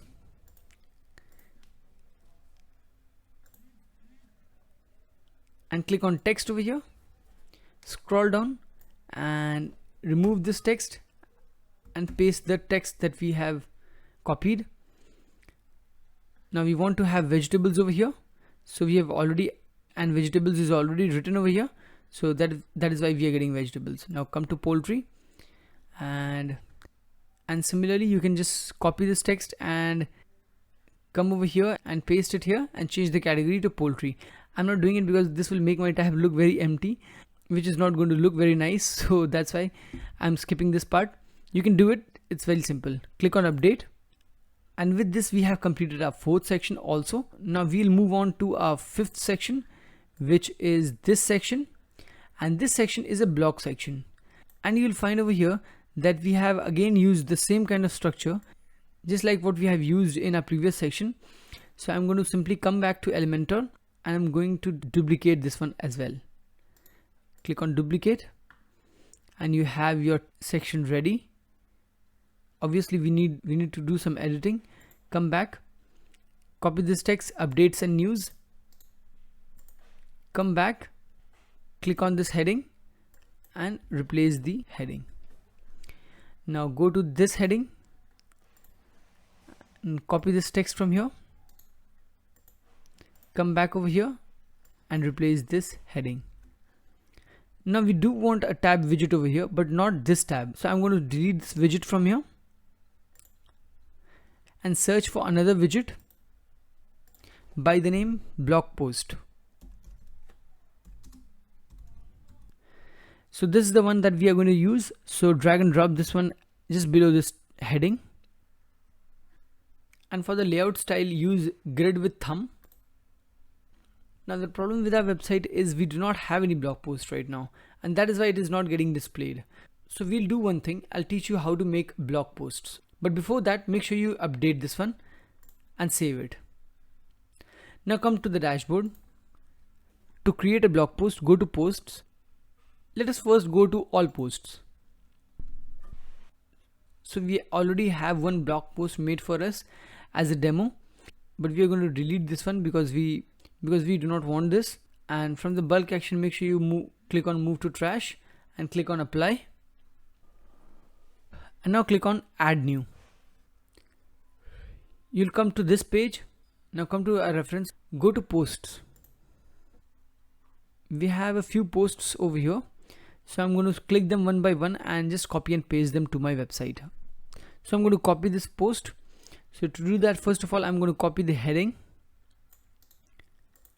come back to our page, give the heading. Now go to the body part and come back to my post, and from here I'm going to copy everything over here, including the images and all. I'm going to copy them, come back over here and simply going to paste them, and that is it. Everything has been pasted. Now click on publish and publish again, and with this you have created your first post. So let us view the post. So this is how our post looks like, but we want to have image over here. So we'll come back and cancel this one and go to documents, and for the featured image, click on featured image, and the image that we have used for this particular post is this one. So I'm going to come back and click on this one and click set featured image. Now click on update. Now let us view our post again and see how it looks. So this is how it looks, and this is how I wanted it to look.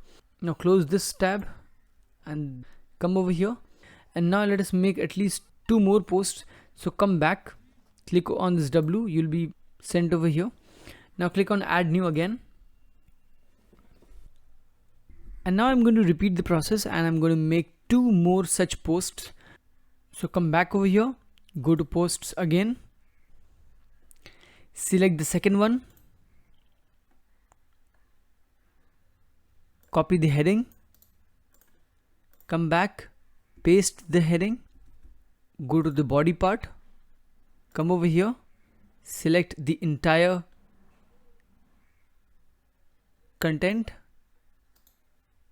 copy it, come back over here and paste it. Alright, I know this tutorial is not about how to make the post, but I would like to teach a few things over here. If you click on the document over here, there are a few things which you can add. Okay, you can categorize your posts just like we categorized our products, and then you can add some tags. You can also add some featured image, which we just did in our previous post. So I'm going to add a simple category just to show you. So this post talks about, I think, cosplaying and spring. So I'm going to add cosplay, and that is all. Add new category, and now this post has been categorized. Now go to tags, and this post talks about cosplay. So I'm going to add a tag of cosplay, and then spring. And what else does it talk? It talks about plants, so I'm also going to add plant. So that is how you add tags in a post. So that's it. Now come to set featured image, click on it, and the image that I've chosen in my reference website was this image, this watermelon image. So come back, I'm going to select this image and then click on set featured image. So we have this image over here. Now let us publish it and publish it again. And now let us see how our post looks. Okay. And as you can see, it looks perfectly fine. This is how I wanted it to look. Now come back, and I'm going to add just one more post. So click on this and click on add new. Open a new post from here. Scroll down, click on this post. Now scroll down again. First copy the heading. Come back. Paste the title. Come to body. Come back over there. And we'll copy this entire post. And I'm going to copy it. Come back over here and I'm going to paste it,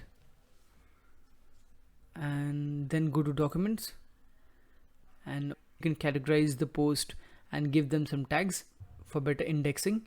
But I'm going to just select the featured image, and the featured image I used for this post was this one. So I'm going to click over here and click on publish again and click on publish. So that is it. We have created 3 posts now. Come back. Let's see if we really have 3 posts. 1, 2, 3. Yes, we have created 3 posts. Now go back to the Elementor page builder and just refresh the page. Okay. Now scroll down. The reason why I insisted to make 3 posts is because this itself, so that we can have 3 posts and it looks better. Now scroll up, and the first thing that we are going to do is add a background color. We have a background color in our demo website. Come back to home, and in the last section at the bottom you'd find there's an orange color in the background of this section, but I've increased the opacity so that it looks quite transparent and the color looks very subtle. Okay, come back. So, and first of all, make sure that this section is selected. Now come back to style, click on this particular icon, background type, and then classic. And for the color, I'm going to use orange, this one, accent color, and click on this color, and then move this handle towards the left hand side. Okay, let us keep it this much. Now come back and then go to shape divider over here, and for the top shape divider I'm going to use a wave brush, so it is going to make it look like this, and you can also adjust the width and the height of the wave brush just like this. And for the bottom also we are going to give an effect, and this time we are going to use mountain, this one. Alright, it is getting hidden because the shape is getting inside, so let us add some padding so that it looks nice. Give it a padding of, let us give it a padding of 100. First of all, delink this one and give a padding of, let's give it 100 and see.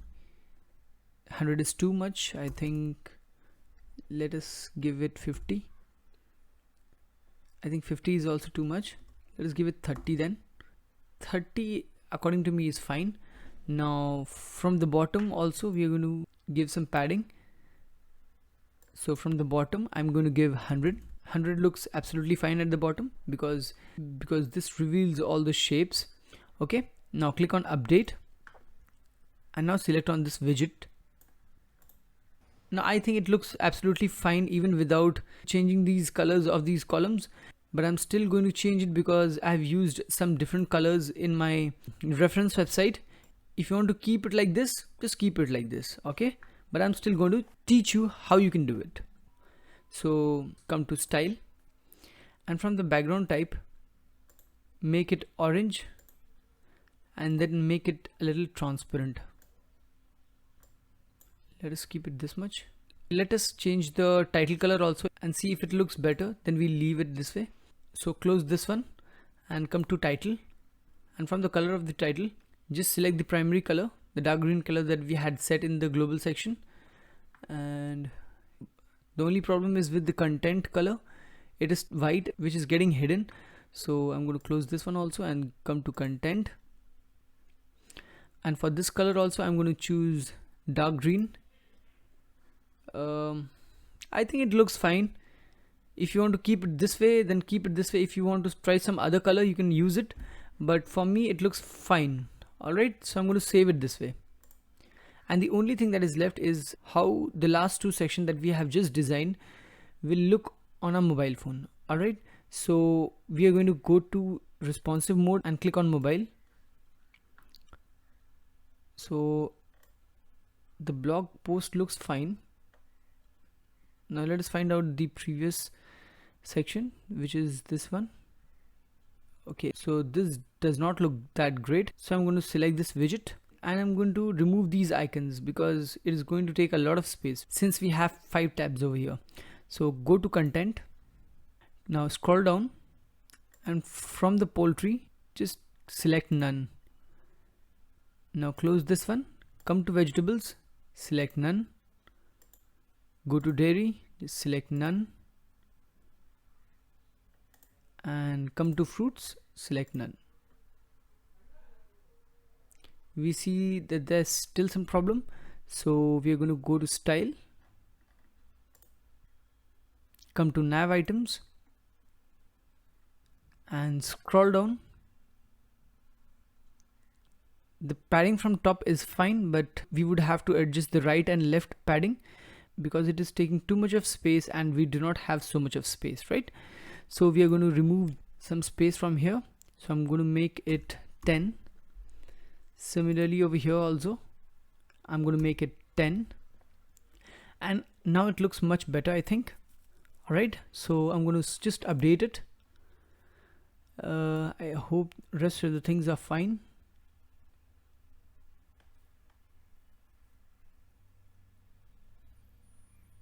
Yes, everything else is fine according to me. Now we'll see how it looks on tab. So click over here and click on tablet. Now scroll up. And I find the rest of the things are fine. Okay, it absolutely looks fine to me. So I'm going to update this. And now go to the desktop version. And we have our home page complete. Alright. And now that we have designed our home page, we will now design our About Us page and Contact Us page. So come back over here. And it's time for us to go to the dashboard. So the link for the dashboard is already given over here. I'm simply going to remove this extension and click on enter. So now we are in the dashboard and we again have some notifications here. I'm going to remove them. And there are a few things over here which can be organized, like I can drag and drop this particular thing over here so that it looks better. And there are a few updates which we can see over here. We have a WordPress update and we probably have some other update because there are 5 in numbers. So we're going to click on it. So there are a few plugin updates and we also have a WooCommerce update. So I'm going to select this checkbox, which is going to select all the plugins, and then I'm going to click on update plugins. And this way all our plugins will start getting updated. And as you can see over here, it says all updates have been completed. But I can see over here that there is still an update which is not done. So I'm going to click on it. And it was this update which was pending. They have updated the WordPress version. So earlier we were using 5.5 and now we have 5.6. So I'm going to update it now. So our WordPress is getting updated. Alright, so now our WordPress is updated to version 5.6. You must have noticed that I updated the plugins first and then I updated WordPress. But that is not the way. You should first update your WordPress and then you should update your plugins. Alright, so make sure of that. Moreover, I would strongly recommend you to back up your site first and then update WordPress, okay? Because things may go south anytime. Alright, so let us continue with the web pages. So to create any new page, we'll hover to pages and click on add new. The first page that I'm going to create is going to be about. You can write about us. I'm simply writing about and scroll down. From the main tab, make sure you select 100% full width because this is a page and we do not want the sidebar. Now go to title and then disable this one. Now click on publish and click on publish again. Okay, so let us see how it looks. So we have it the way we want, right? Now let us go back. And over here you'd find edit with Elementor. So click on it. And this time we are not going to design each and every section all over again. We are going to import the template that I've already built for you all. Because I think you people have already learned a lot and you'd be able to manage Elementor easily. So to import any template, we're going to select on this folder option. Then go to my template. And like I said, I have already provided you the template. So we are going to browse the file and insert it. So click on this icon over here, which says import template. Click on select files. And inside the folder, you'll get this folder, which says Elementor templates. Just open the folder. So right now we are importing about us. So click on about us and click on open. This is going to import your page. and this way you'll find your template uploaded. So now we just have to insert it. Click on insert and click on yes. And so this way our entire page has been imported. Okay, and we did not have to do anything at all. Now click on update, and we are going to make one more page. So come back to the dashboard, and to go back to our dashboard we are going to use a genuine option this time. You'd have to click on this 3 horizontal lines and then click on exit to dashboard. So we are back on the page, but we still want to go to pages, so click on this icon. And now we'll make one more page, the contact us page. So click on add new, give a title of contact, and like I said, if you want to name it contact us, you can go ahead, do it, and scroll down from the main tab, just select 100% full width, and from the title make it disable and click on publish, and click on publish again. We have made a contact page. Now click on edit with Elementor from here.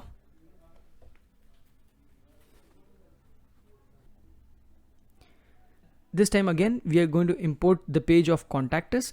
So select on this folder, go to my templates and click over here, import template, and select a file, which is this one. You'd find this file, grocery21 contactus.json, and click on open, and in no time you'll find your contact us imported. Alright, so you just have to click on insert again and click on yes.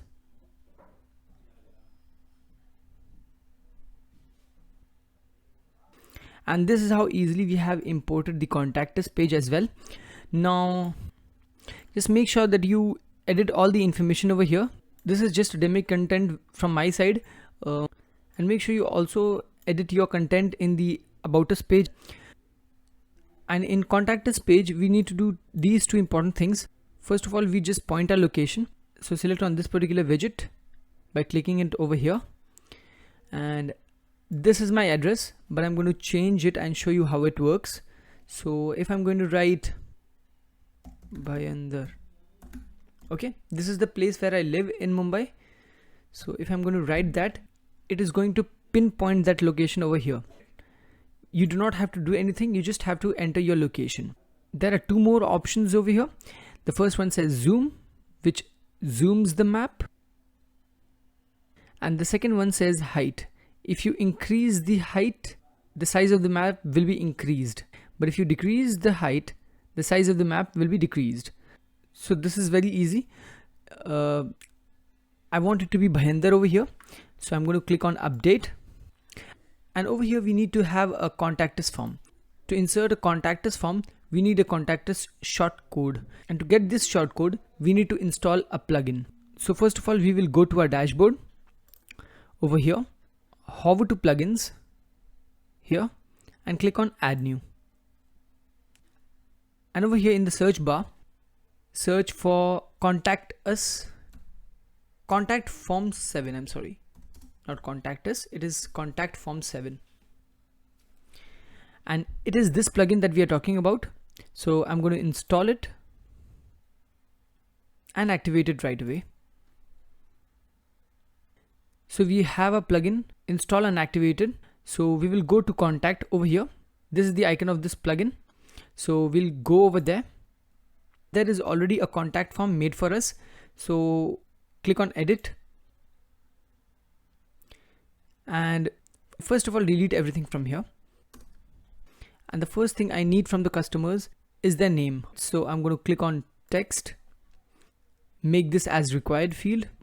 I want the default value over here to be full name, and I also want to use this text as the placeholder of the field. Alright, so I'm going to check this checkbox, and I'm going to click on insert tag, and then I'm going to go to the next line. The next thing I want from my customers is their email address. So I'm going to click over here, email. First of all, edit this name. Make sure you do exactly what I'm doing. So first of all, edit this name and type this thing, your hyphen email, and make this a required field. go to default value, write your email, and I want to use this as placeholder text. So select this checkbox and click on insert tag again. Now go to the next line, and this time I want the message which they want to give me. So I'm going to click on text area now and make this required field, and for the default value I want to write your message, and I want to enable this option and click on insert tag. And on the next line I want to give them a submit button, so I'm going to click on submit, and the label that I want to give to the submit button is submit, and click on insert tag. So that was it. Now go to this tab, mail tab, and make sure that you have this text over here exactly matches with our form text which is over here. Alright, it has to match, otherwise it will not work. Now scroll down and click on save. Now this is the shortcode of the form, so we are going to just copy this shortcode, come back to our Elementor page, and we are going to replace this shortcode with the one that we have just copied. So paste it, and this is how it is going to look, and it looks really ugly. The reason is because we did not give any space between them. So I'm going to go back and add some space after each and every tag so that it makes it a little spacious. Now click on save again, and when we'll come back over here, okay, has it been saved? Yes, it has been saved now. Alright, just click on update and you'll see the result when we'll just view the page. Okay, so click on refresh now. So this looks much better now. I think you would agree. I think what we can do is we can just reduce this height of this map, right? So we are again going to click on this widget, come back over here and reduce the height and make it, let us make it 500 and see how it looks, or maybe 550.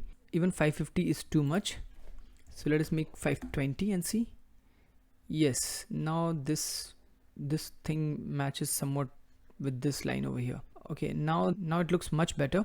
I'm going to click on update, and this way our contact us page is done.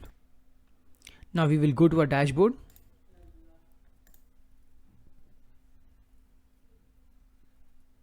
and now we'll make a menu. So click on this icon, and now we'll make the menu. To make the menu, we'll go to appearance and then click on menus. So first of all, let us go to our reference website and see how many menus do we actually have to make. So this is our first menu, and we have a menu on the top bar. This bar on the top is known as the top bar. We have a top bar menu as well.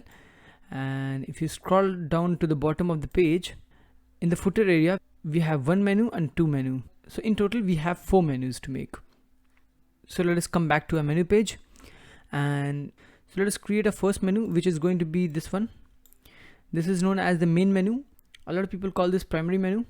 So come back, and first of all, we are going to make a menu and name it main menu. You can name it anything you want, and click on create menu. Now the main menu is active. Now let us add the pages. So we have home, about us, post and shop page. So there are few pages that we have not made yet, which is the post page. The post page is very simple. Go to the dashboard and hover to pages and click on go to add new. We're going to open a new tab for this. So we are going to name it posts.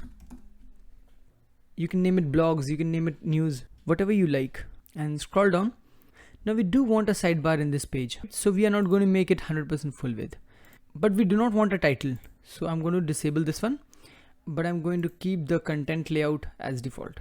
Okay, so let us publish it again. And first of all, let me see how it looks. Yeah, it looks fine. Now let us come back to menu, and now we have to refresh this page. Just click on refresh. And now we'll get to see the post page as well. But I would recommend you to go to view all, and then at the home page, about us page, and then we have the shop page, right, which is over here.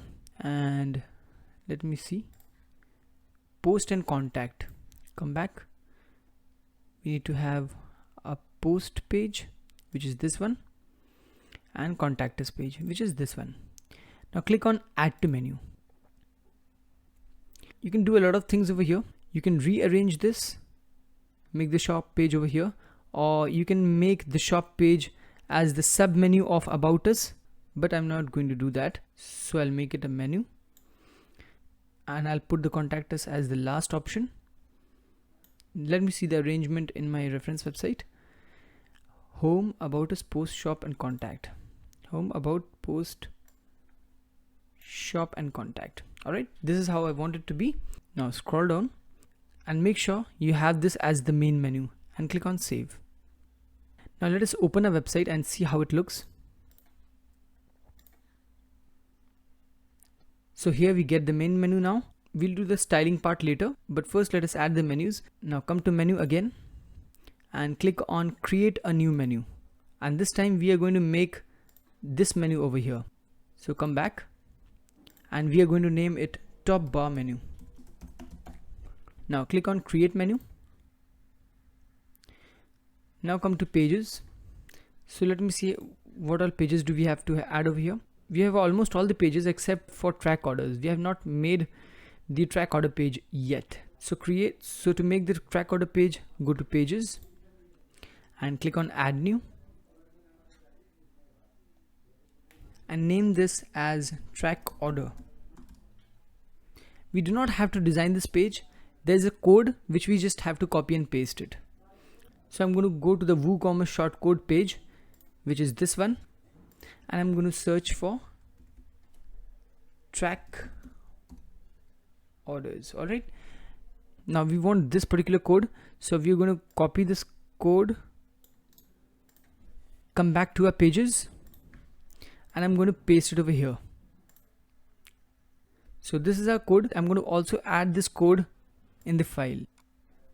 So I'm going to open this file over here and paste this code at the bottom.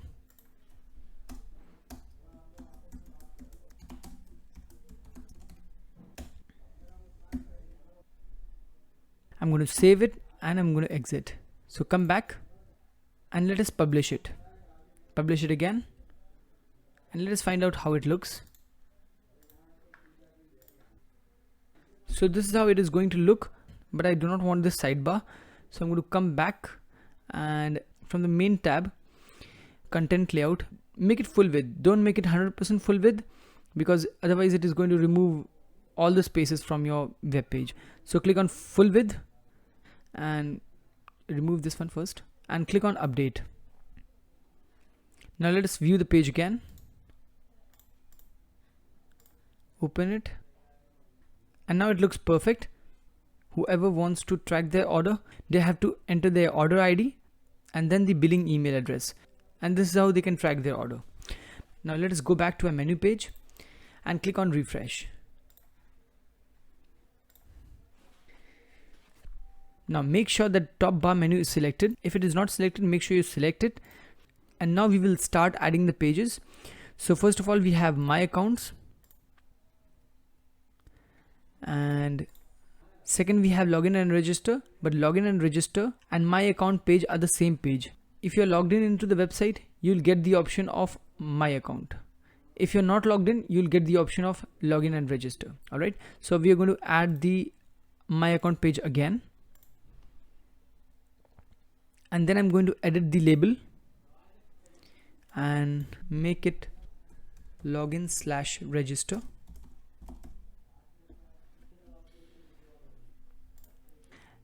Next we have orders. So I'm going to search for orders from here. Click on view all and I cannot find the order page. That is because WooCommerce keeps it hidden. And to get the order menu item, you have to scroll down and click on this section. And over here you'll get the orders. Add it to menu item.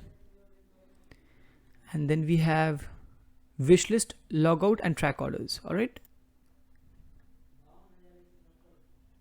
Wishlist, track orders, wishlist, track orders, add it to the menu. And then we need logout, which is this one. Click over here. And if you want to rearrange it, just rearrange it. But I think it's fine. I just want to edit this label over here. I want to make A capital. So I'm going to select over here and make A capital. And make sure you select on the top bar over here. And click on Save menu. And let us see if it works. And now we can see our top bar menu over here. Don't worry, we'll fix it. We'll make it appear on the right hand side. Come to menus again. And then we have the bottom menus over here. These are actually footer menus. So we have important links and then we have links. So come back to menus and then we are going to create a new menu. And I'm going to name this menu as footer menu 1. And click on create menu. And let us find out what are the menu items do we need. Alright, we need these things. So come back. I think those menu items are available over here. So we are going to add orders, addresses, account details, and then we have the logout, lost password, and track orders. Logout, lost password, and track orders is on top. So first of all, add this one. Click on the pages section, click on view all, and find the track orders page. It is over here, and then we are going to add it to menu. I want to keep the logout page at the bottom, so I'll drag it over here and make it a footer menu and click on save menu. I'm not very sure if this is going to appear. I'm not very sure if this is going to appear because we have not set a footer.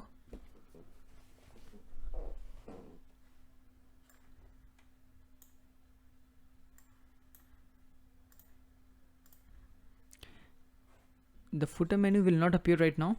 So let us simply create it and we'll fix it later. So our next menu is going to be this one. So come back and click on create a new menu. And we are going to name it footer menu 2. And click on create menu. Now go to view all. So I'm simply going to check these check boxes. I'm going to select on add to menu.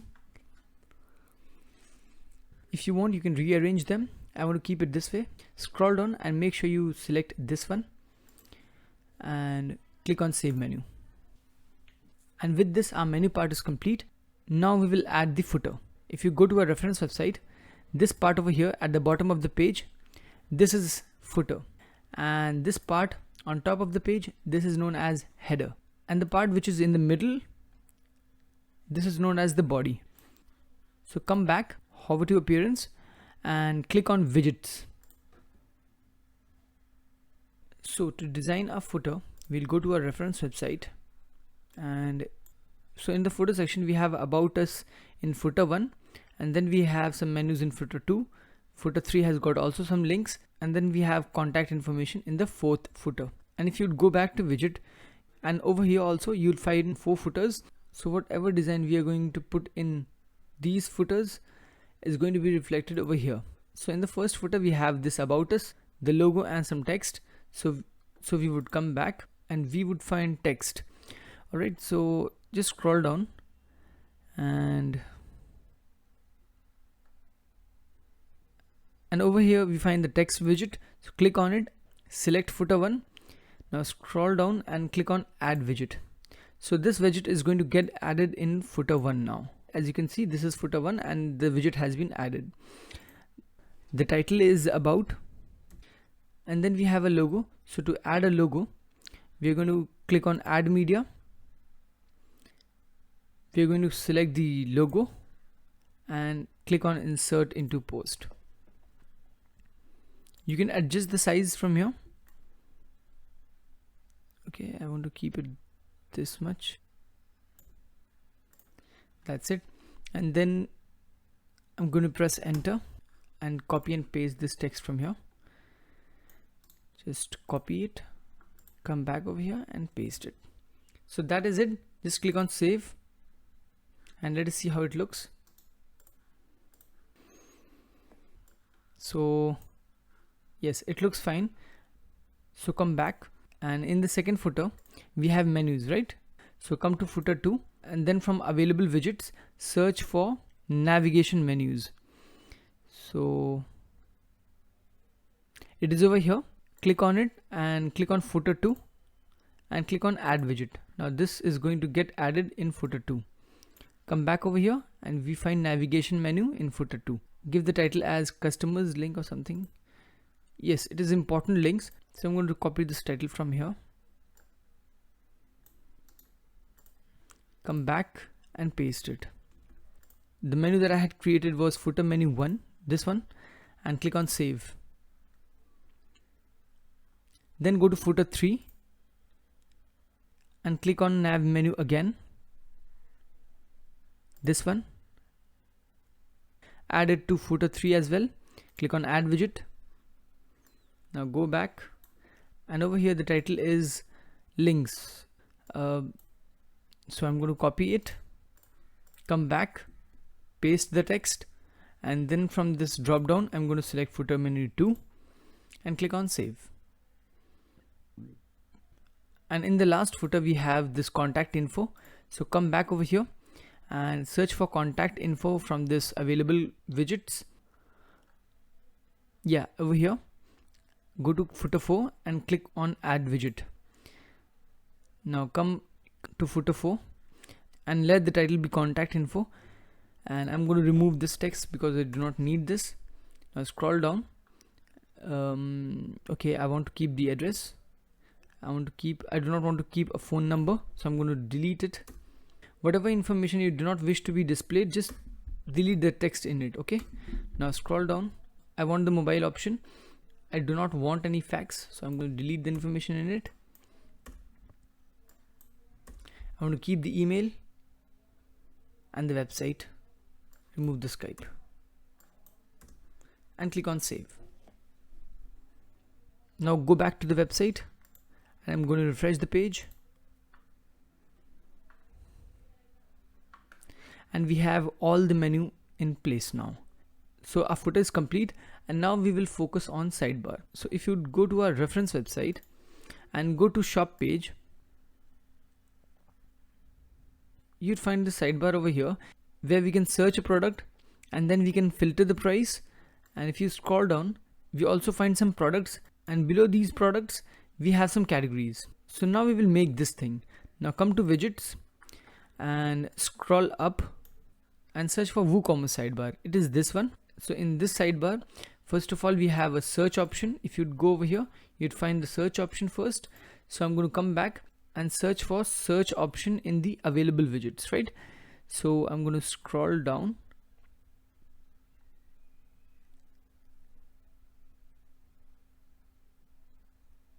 and here we have the product search widget.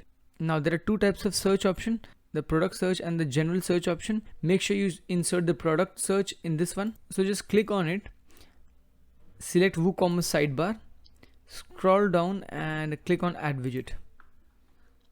So we have our search bar in place, and then we need the price filter like this, and search for filter by price. It is over here. We are going to click on it. WooCommerce sidebar is already selected, so click on add widget. Come back over here. I think the title is fine. Next we have some products, so come back and try to find products. Here click on it and click on add widget, and next we have categories, which is over here, and click on add widget. Done, done, and done. That's it. Now let us go back to our website and see if it is working. Go to shop page, and all the widgets can be seen over here. All right, it looks really nice. Now come back. We have got one more widget left, so go to products and go to post. And in posts page also we have some widgets. First of all, we have a sidebar and then we have about. But as far as I remember, I don't think I have made a default post page. Click on it, let's see. Okay, I did not set this as our default post page. So go to the dashboard. Now scroll down and hover to settings and go to reading. Over here for the post page, just make sure that you have selected posts, the page that we have created. Click on it. Now scroll down and click on save changes. Let us go back to our website now. And now click on posts. Now we have a default post page. Now what happens in this post is whatever blogs and posts that we are going to create is going to be uploaded on this page automatically. Alright, as you can see, all the posts that we have created are present over here, right? And we are going to be editing this sidebar. So let us go back, come back to widget, and we are going to be editing the default sidebar. Just click on it and you would find that search, recent post and recent comment already present over here. Come to the post, you'd find search, recent post and recent comment already over here. I do not want the recent comment, so I'm going to come back and delete the recent comment from here. Just click on it and click on delete. There's only one more widget which I wanted to add, which is the about us widget. So I'm going to scroll down and search for text. It is here. Click on it and select the default sidebar. Scroll down and click on add widget. So this way our text is added. We are going to name it about, and again we are going to insert the logo. Click on add media. Click on the logo that you want. Click on insert into post. Now we will resize it to make it this much big. Alright, now click on enter. Come back to our reference website, and from here we are going to copy this text, copy it, come back to widget and paste the text, and just copy the entire thing, and I'm going to select this text. So that is it. Scroll down and click on save. Now scroll up, and we want this about us section to be in the middle, right? So I'm going to first of all close this one, and I'm going to drag and drop it over here. Now everything looks fine. Now let us find out how it looks. Go to the website, click on posts, and with this we have completed designing our entire page. Now the only thing that is left is customizing our website. We have finished designing the entire home page and the rest of the pages. So with this we have completed overall our entire website. Like we have completed our top bar, the menu section, and if you scroll down we have also completed the footer section. And if you'd go to post and shop, you'd also find that we have completed the sidebars. So let us go to our dashboard. Scroll down, hover to appearance and click on customize. So this is our customization page, and over here we'll try to customize our website from top to bottom. So first of all we have site identity. So click on it. Click on site icon over here. Click on upload files, select files, and this is a flat icon. So click on it and click on select. Skip cropping, and if I'm going to resize my window now, you'd find that our flat icon is getting displayed over here. So this is done. Now let us go back. We are already done fixing our menu, widgets and homepage settings, which we have done from the backend. If you click over here, you just find the same thing in a different interface. So let's go back and come to general options. Click on general styling, and we are going to set our primary color as green. So on our website, if you're going to hover to any link like this menu over here, you would notice that the link color changes to blue, but we want it to be green, because if you'd go to a reference website, whenever we hover to any link, it turns to be green, right? So come back, and we are going to change that primary color. So I'm going to select on color, go back to our file, and over here you'd find the shortcode of the light green color. So I'm just going to copy this one come back over here, and I'm going to paste this. I'm going to paste it over here. So this way, if you now hover, it is green. And make sure you click on publish so that all the changes are saved. Now go back and back again. The next thing we have on our list to be fixed is typography. So I'm going to click on typography, go to body, and make the font family Roboto. All right. So I'm going to select Roboto and click on back. Then I'm going to click on top bar, which is this one. I'm going to make the font family as Montserrat. This one over here. Now our font also has been changed. Now I'm going to go to weight and fix the weight also. I'm going to make it a little bolder. Let us make it 600 and keep the font size to 12. Let us scroll down and see if we have to fix anything else. No. Now let us come back. Now go to the main menu, and this one also I'm going to make it Montserrat and make this a little bit bolder. So I'm going to make it 600. All the changes we are making can be seen reflected over here, and I'm going to make the font size as 15. So if you go to our reference website, we have made the fonts as capital also. So let us come back and click on text transformation and click on uppercase. So this is exactly how we wanted it to be. Now come back and go back. Now scroll down and you'd find blog entry title over here. Click on it and make the font family as Roboto Slab. Let me show you what exactly are we fixing. This is actually a blog entry title. Okay, if you go to posts, and over here when you scroll down, this particular title over here, this is getting changed. If you just make it default, it will look something like, let us go to default. It will look something like this, but we want it to be in Roboto Slab. So I want to select this one and make it look this way. Now go back and go to blog post title. And again, I want it to be Roboto Slab. So this thing is changing the blog title in an individual page. If you click on a single blog, it is looking something like this, but when we change this to Roboto Slab, it is going to look something like this. Now go back again. Now scroll down and go to widgets, and from the font family, select Montserrat. Let me show you what I'm fixing. I'm fixing this one. Okay, so I'm going to select Montserrat, and you see all the fonts over here have changed. Now go back again, and I want the heading also to be changed. So I'm going to select on footer widget heading and click on font family, and for the heading I want it to be Roboto Slab.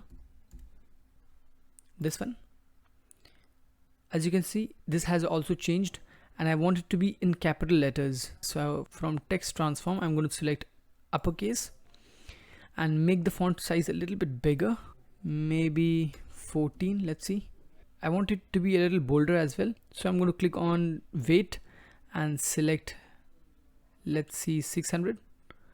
Yes, this looks much better now. Let me make it 700 and see as well. Okay, this is even better, so I'm going to keep it 700.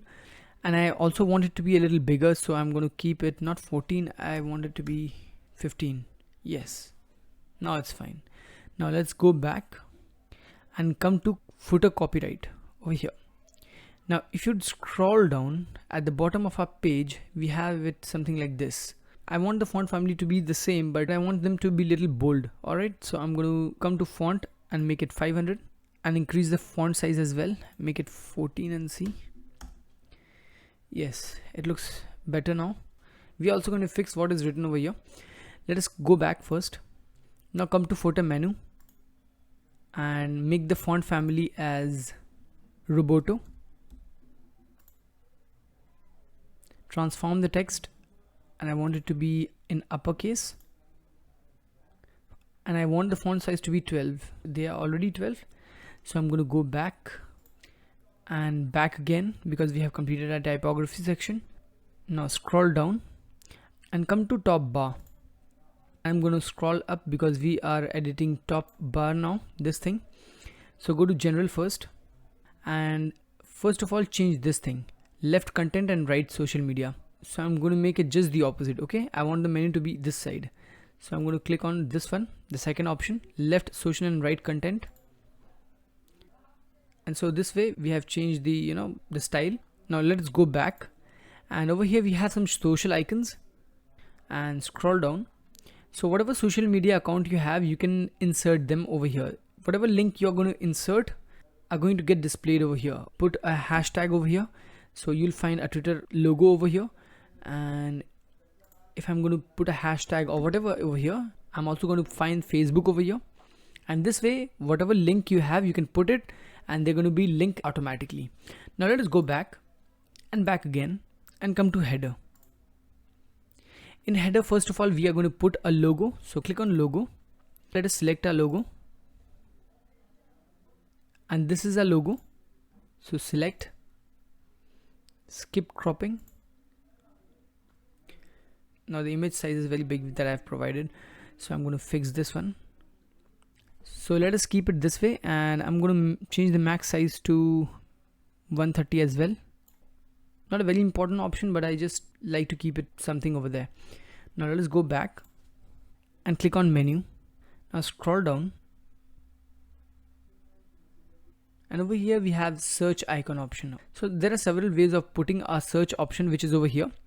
The first one is drop down. So whenever I'm going to click on search, it is going to give me a search option having a drop down style. The next option we have over here is header replace. So what this does is whenever I'm going to click on the search icon, it is going to replace the entire header over here, and I can search my items over here. And the third option we have over here is an overlay. So if I select overlay, whenever I'm going to click on search, it is going to take the entire page. But I feel that in this style, my entire website is getting hijacked. So I just choose not to do this. What I prefer is the one which is the drop down style. So I'm going to keep it a drop down style. Let us go back again. Now go to blog. And we have two options over here. The first one is blog entries. The blog entries is the part of the post. Now and scroll down. And over here you'll find blog style. If you click over here, you'd find the thumbnail style. Okay, so I'm going to click on this one. For me, this looks better, so I'm going to keep it this way. Now come back and back again. Next we have a WooCommerce option, and over here I want to edit a single product page. So just click on it and let me take you to a single page product. So go to shop and let us click on a single page. And over here you'll find a sidebar. I do not want this sidebar in a single product page. So what I'm going to do is I'm going to make it full width. And this is going to remove a sidebar. And I think this is much cleaner. So I'm going to go back and click on menu cart. Let's scroll up so that we can see the cart. So just scroll down, and there are few cart icons available over here. You can select any one if you want.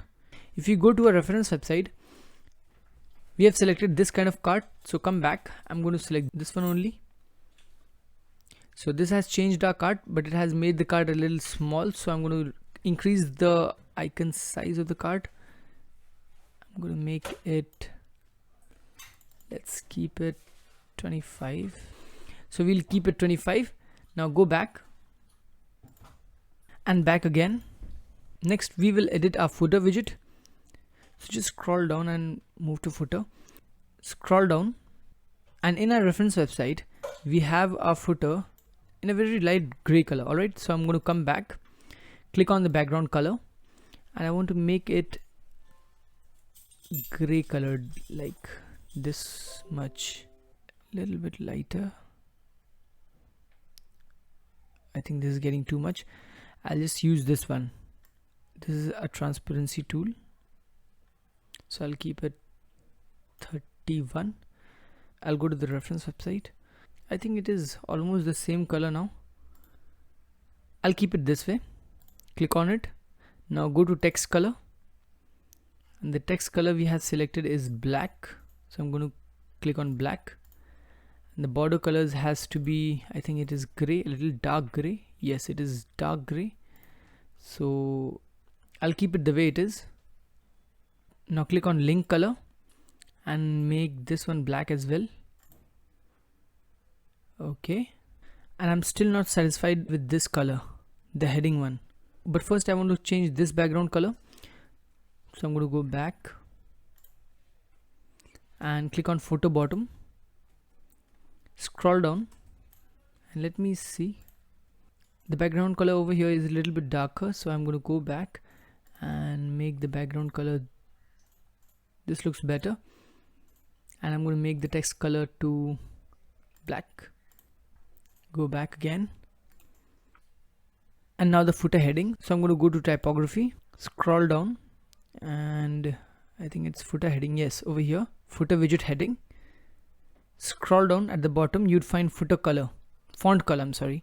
So click on it and just make it black. Click on publish, and now let us see how our page looks. So I'm going to delete the rest of the links, and with this our designing part is entirely complete. So cancel this one, and now let us see how our website looks. Click on this home button, and with this we have completed designing our website, and it looks really nice. Let us see if we have completed designing it in the mobile version as well. So I'm going to go to the mobile version. This is our mobile version. It looks absolutely fine, but this footer bar over here, it is in black. I want it to be in green in this color. So I'm going to go back, go to the dashboard, scroll down, go to settings, and click on this option, WooCommerce bottom bar. Over here we have our icons in white color. I want to change it to green, the color which we have used. So I'm going to change it to this color. Copy this color code and come over here and just paste it. This is done. And for the background, I want it to be in white. So I'm going to keep it white, this color. And that's it, I guess. Yes, that's it. So let us open our website again. And now let us see how it looks. Yes, now it looks better. Let us go back. And now that we have completed designing our entire website, there are a few enhancements which I would like to add, and I would like to suggest you all to follow. And I would strongly recommend you that you follow this. The first thing I want to talk about is the search option. And the reason why I'm stressing on the search option is because unlike clothing websites or let's say perfume websites, a grocery website has a lot of things to offer. What I mean is, if you're shopping for $100 in a clothing website, you may have 2 to 3 trousers and maybe 2 to 3 shirts, and that is it, which is not the case with a grocery website. You will have at least more than 50 items in your cart if you're shopping for $100. And in my experience, there are very few people who go to the shop page and filter the items by category. They use the search option. So that is the reason why I want to improve the search experience. There are a few more user experiences which I want to enhance, but let us talk about the search option first. So over here, if I'm going to click on this and search for, let's say I'm searching for honey. The problem with this search result is WooCommerce is probably not able to understand what I'm exactly searching for. The result that I'm seeing over here is not very professional, I would say. It could be enhanced in a much better way. So we are going to add a plugin. So let us go to our dashboard, hover to plugins and click on add new. And in the search option, search for advanced Woo search.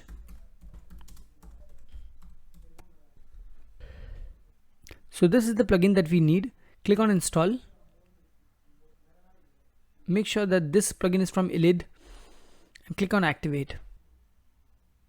And as soon as you activate this plugin, the option will appear over here. Okay, over here. Click on it.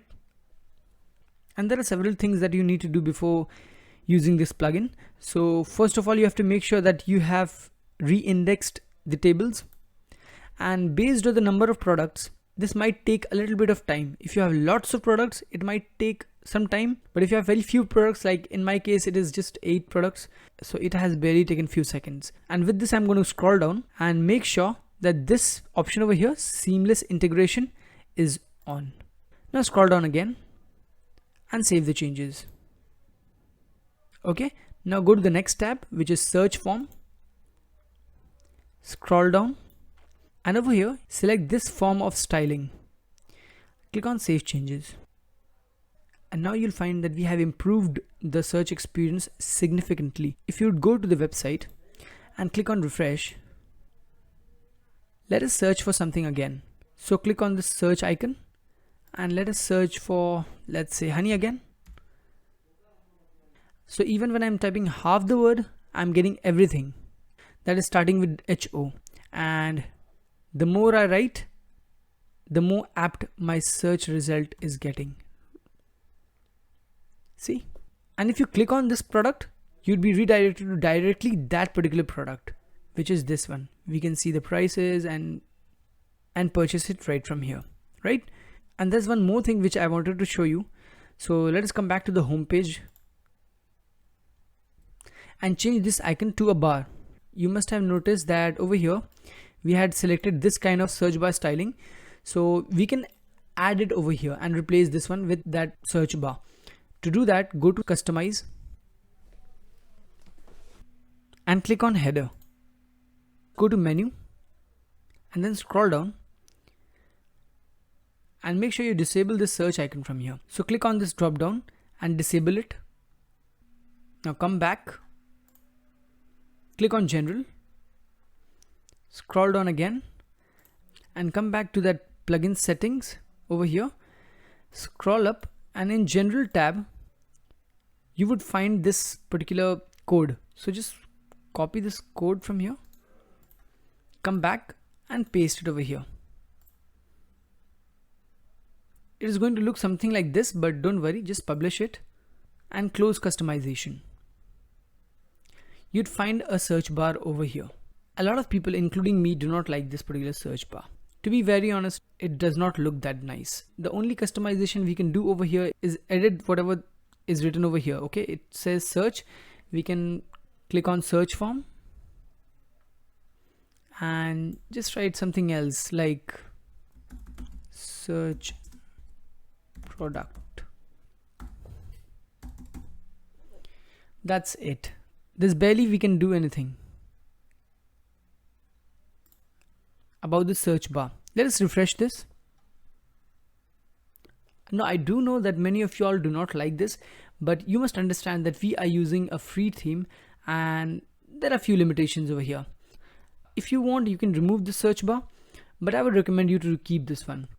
Now let us move on and let us make sure that whatever we have created is working perfectly fine. And to do that, I'm going to scroll down and purchase a product. I already have an item in the cart. Let us add one more item. Like I want to add some chicken, and let me purchase a chicken of 500 grams. Add it to the cart. Let us view the cart. And so this is the cart page, and I have a small problem over here. I do not want this sidebar in the cart page. So let us go to the dashboard, go to pages, hover to cart and click on edit. Now scroll down and from content layout, make sure you click on full width, not 100% full width, just full width. Click on update and update it again. Then go to the cart and click on refresh. Now it looks much cleaner. Now let me increase the quantity of the apples. Just notice over here that at the bottom of the cart, we have the total amount as 220 rupees. Now scroll up and now I want to increase the quantity of the apples. Click on 2 kgs, the subtotal and the total has not increased. Let us make it 3. It hasn't increased. The total is only going to adjust when I'm going to click on update cart explicitly. And I seriously do not like this thing. So I'm going to install another plugin. Come back to the dashboard. Click over here. Hover to plugins. Click on add new. This is going to be our last plugin, so don't worry. And search over here for Ajax auto update for WooCommerce. So it is this one. Just click on install, make sure it is from Taicho, and click on activate. Now let us come back to our cart page again and click on refresh. Let us scroll up and let us again adjust the quantity. So I'm going to make it 2 kgs, and you'd notice that the total is getting adjusted every time I'm going to increase or decrease the quantity. And this is exactly how I wanted. So I'm going to proceed with this order and click on proceed to checkout. And again, you would notice over here that we have this sidebar, and I do not want this sidebar even in the checkout page, right? So I'm going to go back again, go to pages again, click on all pages and repeat the same thing. Go to checkout, click on edit, scroll down, and from the content layout, I'm going to make it full width. Now click on update and we'd come back to our website. Let us refresh the page. And now here we are. Now the shipping charges are not going to get calculated unless you enter your shipping address over here. But we will deal with that part later. Before that, I wanted to show you how taxes are calculated on our website. So I'm going to add another product from the shop page. And I had put 5% GST on honey. So I'm going to add honey. Come over here. I'm interested in 1 liter packet and click on add to cart. Now we'll go to the cart and click on proceed to checkout. And over here, you'll find a GST of 8.5 rupees, which is actually 5% of 170 rupees. And now we will enter our details so that we can see the shipping charges. So come over here and I'm going to enter my name, just a dummy address, my city, and I'm going to enter the pin code. Scroll down and I'm going to enter my phone. So I'm done with this. Now let us see if the shipping charges have changed. Yes, it has changed. It has changed to 50 rupees flat. If I'm going to click on local pickup, it's going to show me that I'm not getting charged. So there is no charge on local pickup. But if I'm going to click on 50 rupees, the amount is going to increase accordingly. And if you remember correctly, I had put an option in the WooCommerce setting that if I have a code, I can have free shipping. Alright, so I'm going to enter a code. But before that, I have to set up a coupon code. So to do that, we'll go to the dashboard. Now hover to WooCommerce and go to coupons. Scroll down and click on create your first coupon. And let us give a coupon code a name. So I'm going to write grow21 and some initial letters of my name, Zam. Now scroll down and you'd find this option over here, allow free shipping. Just click on it. Okay, there are a few options available over here and here, but I'm not focusing on coupons, so that is it. Let us click on publish. I'm going to just copy this coupon code, otherwise I'll forget. Now go to the website again. So let us go ahead and go to our cart page. Let us go to the checkout page directly. As soon as I enter the code and click on apply, scroll down now and you'll find the shipping is free. The amount has also been deducted from the total. So this is how it works. I don't think there's anything left to be explained. So scroll down and we are going to make the payment. I'm not using this option because I'm not getting my card right now. So I'm going to continue with the cash on delivery option. So click on place the order. And as soon as you do this, you'll get these details, your order number, the date on which you have purchased, the amount of which you have purchased, and then the mode of payment that you have ordered with. Now scroll down. There are other details as well, like all the products that you have ordered. And as soon as the customer orders something like this, let us see what happens in the backend. So let us go to the dashboard and you'll get to see the order over here. You can either click over here or you can just hover to WooCommerce over here and click on orders. Over here you'll be able to see your order.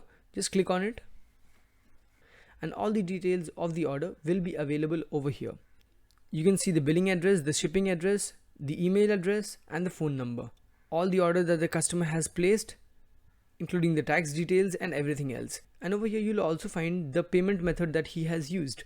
if the customer would have paid using his card, you would have gotten a green notification over here saying that the payment has completed and it was done via bank. And just below this, you'll get this option, add note. So suppose if you have got the order and over here in the status, you are going to select complete. Okay. So over here, you can send a note to the customer that the order is complete and it is getting dispatched. This message, you can click on this drop down and select note to customer and click on add. This message is going to be sent to the customer and your delivery guy will drop the order at your customer's doorsteps. Okay, so that was that. So let us click on update and go to our home page. Alright guys, so with this our tutorial is complete. If you have any query, recommendation or suggestion, please do comment and I will try my best to reply. I hope you liked it. If you liked it, please do give it a like, and if you are new, please do subscribe and tap on the bell icon so that you do not miss any of my future video. So goodbye and God bless you all.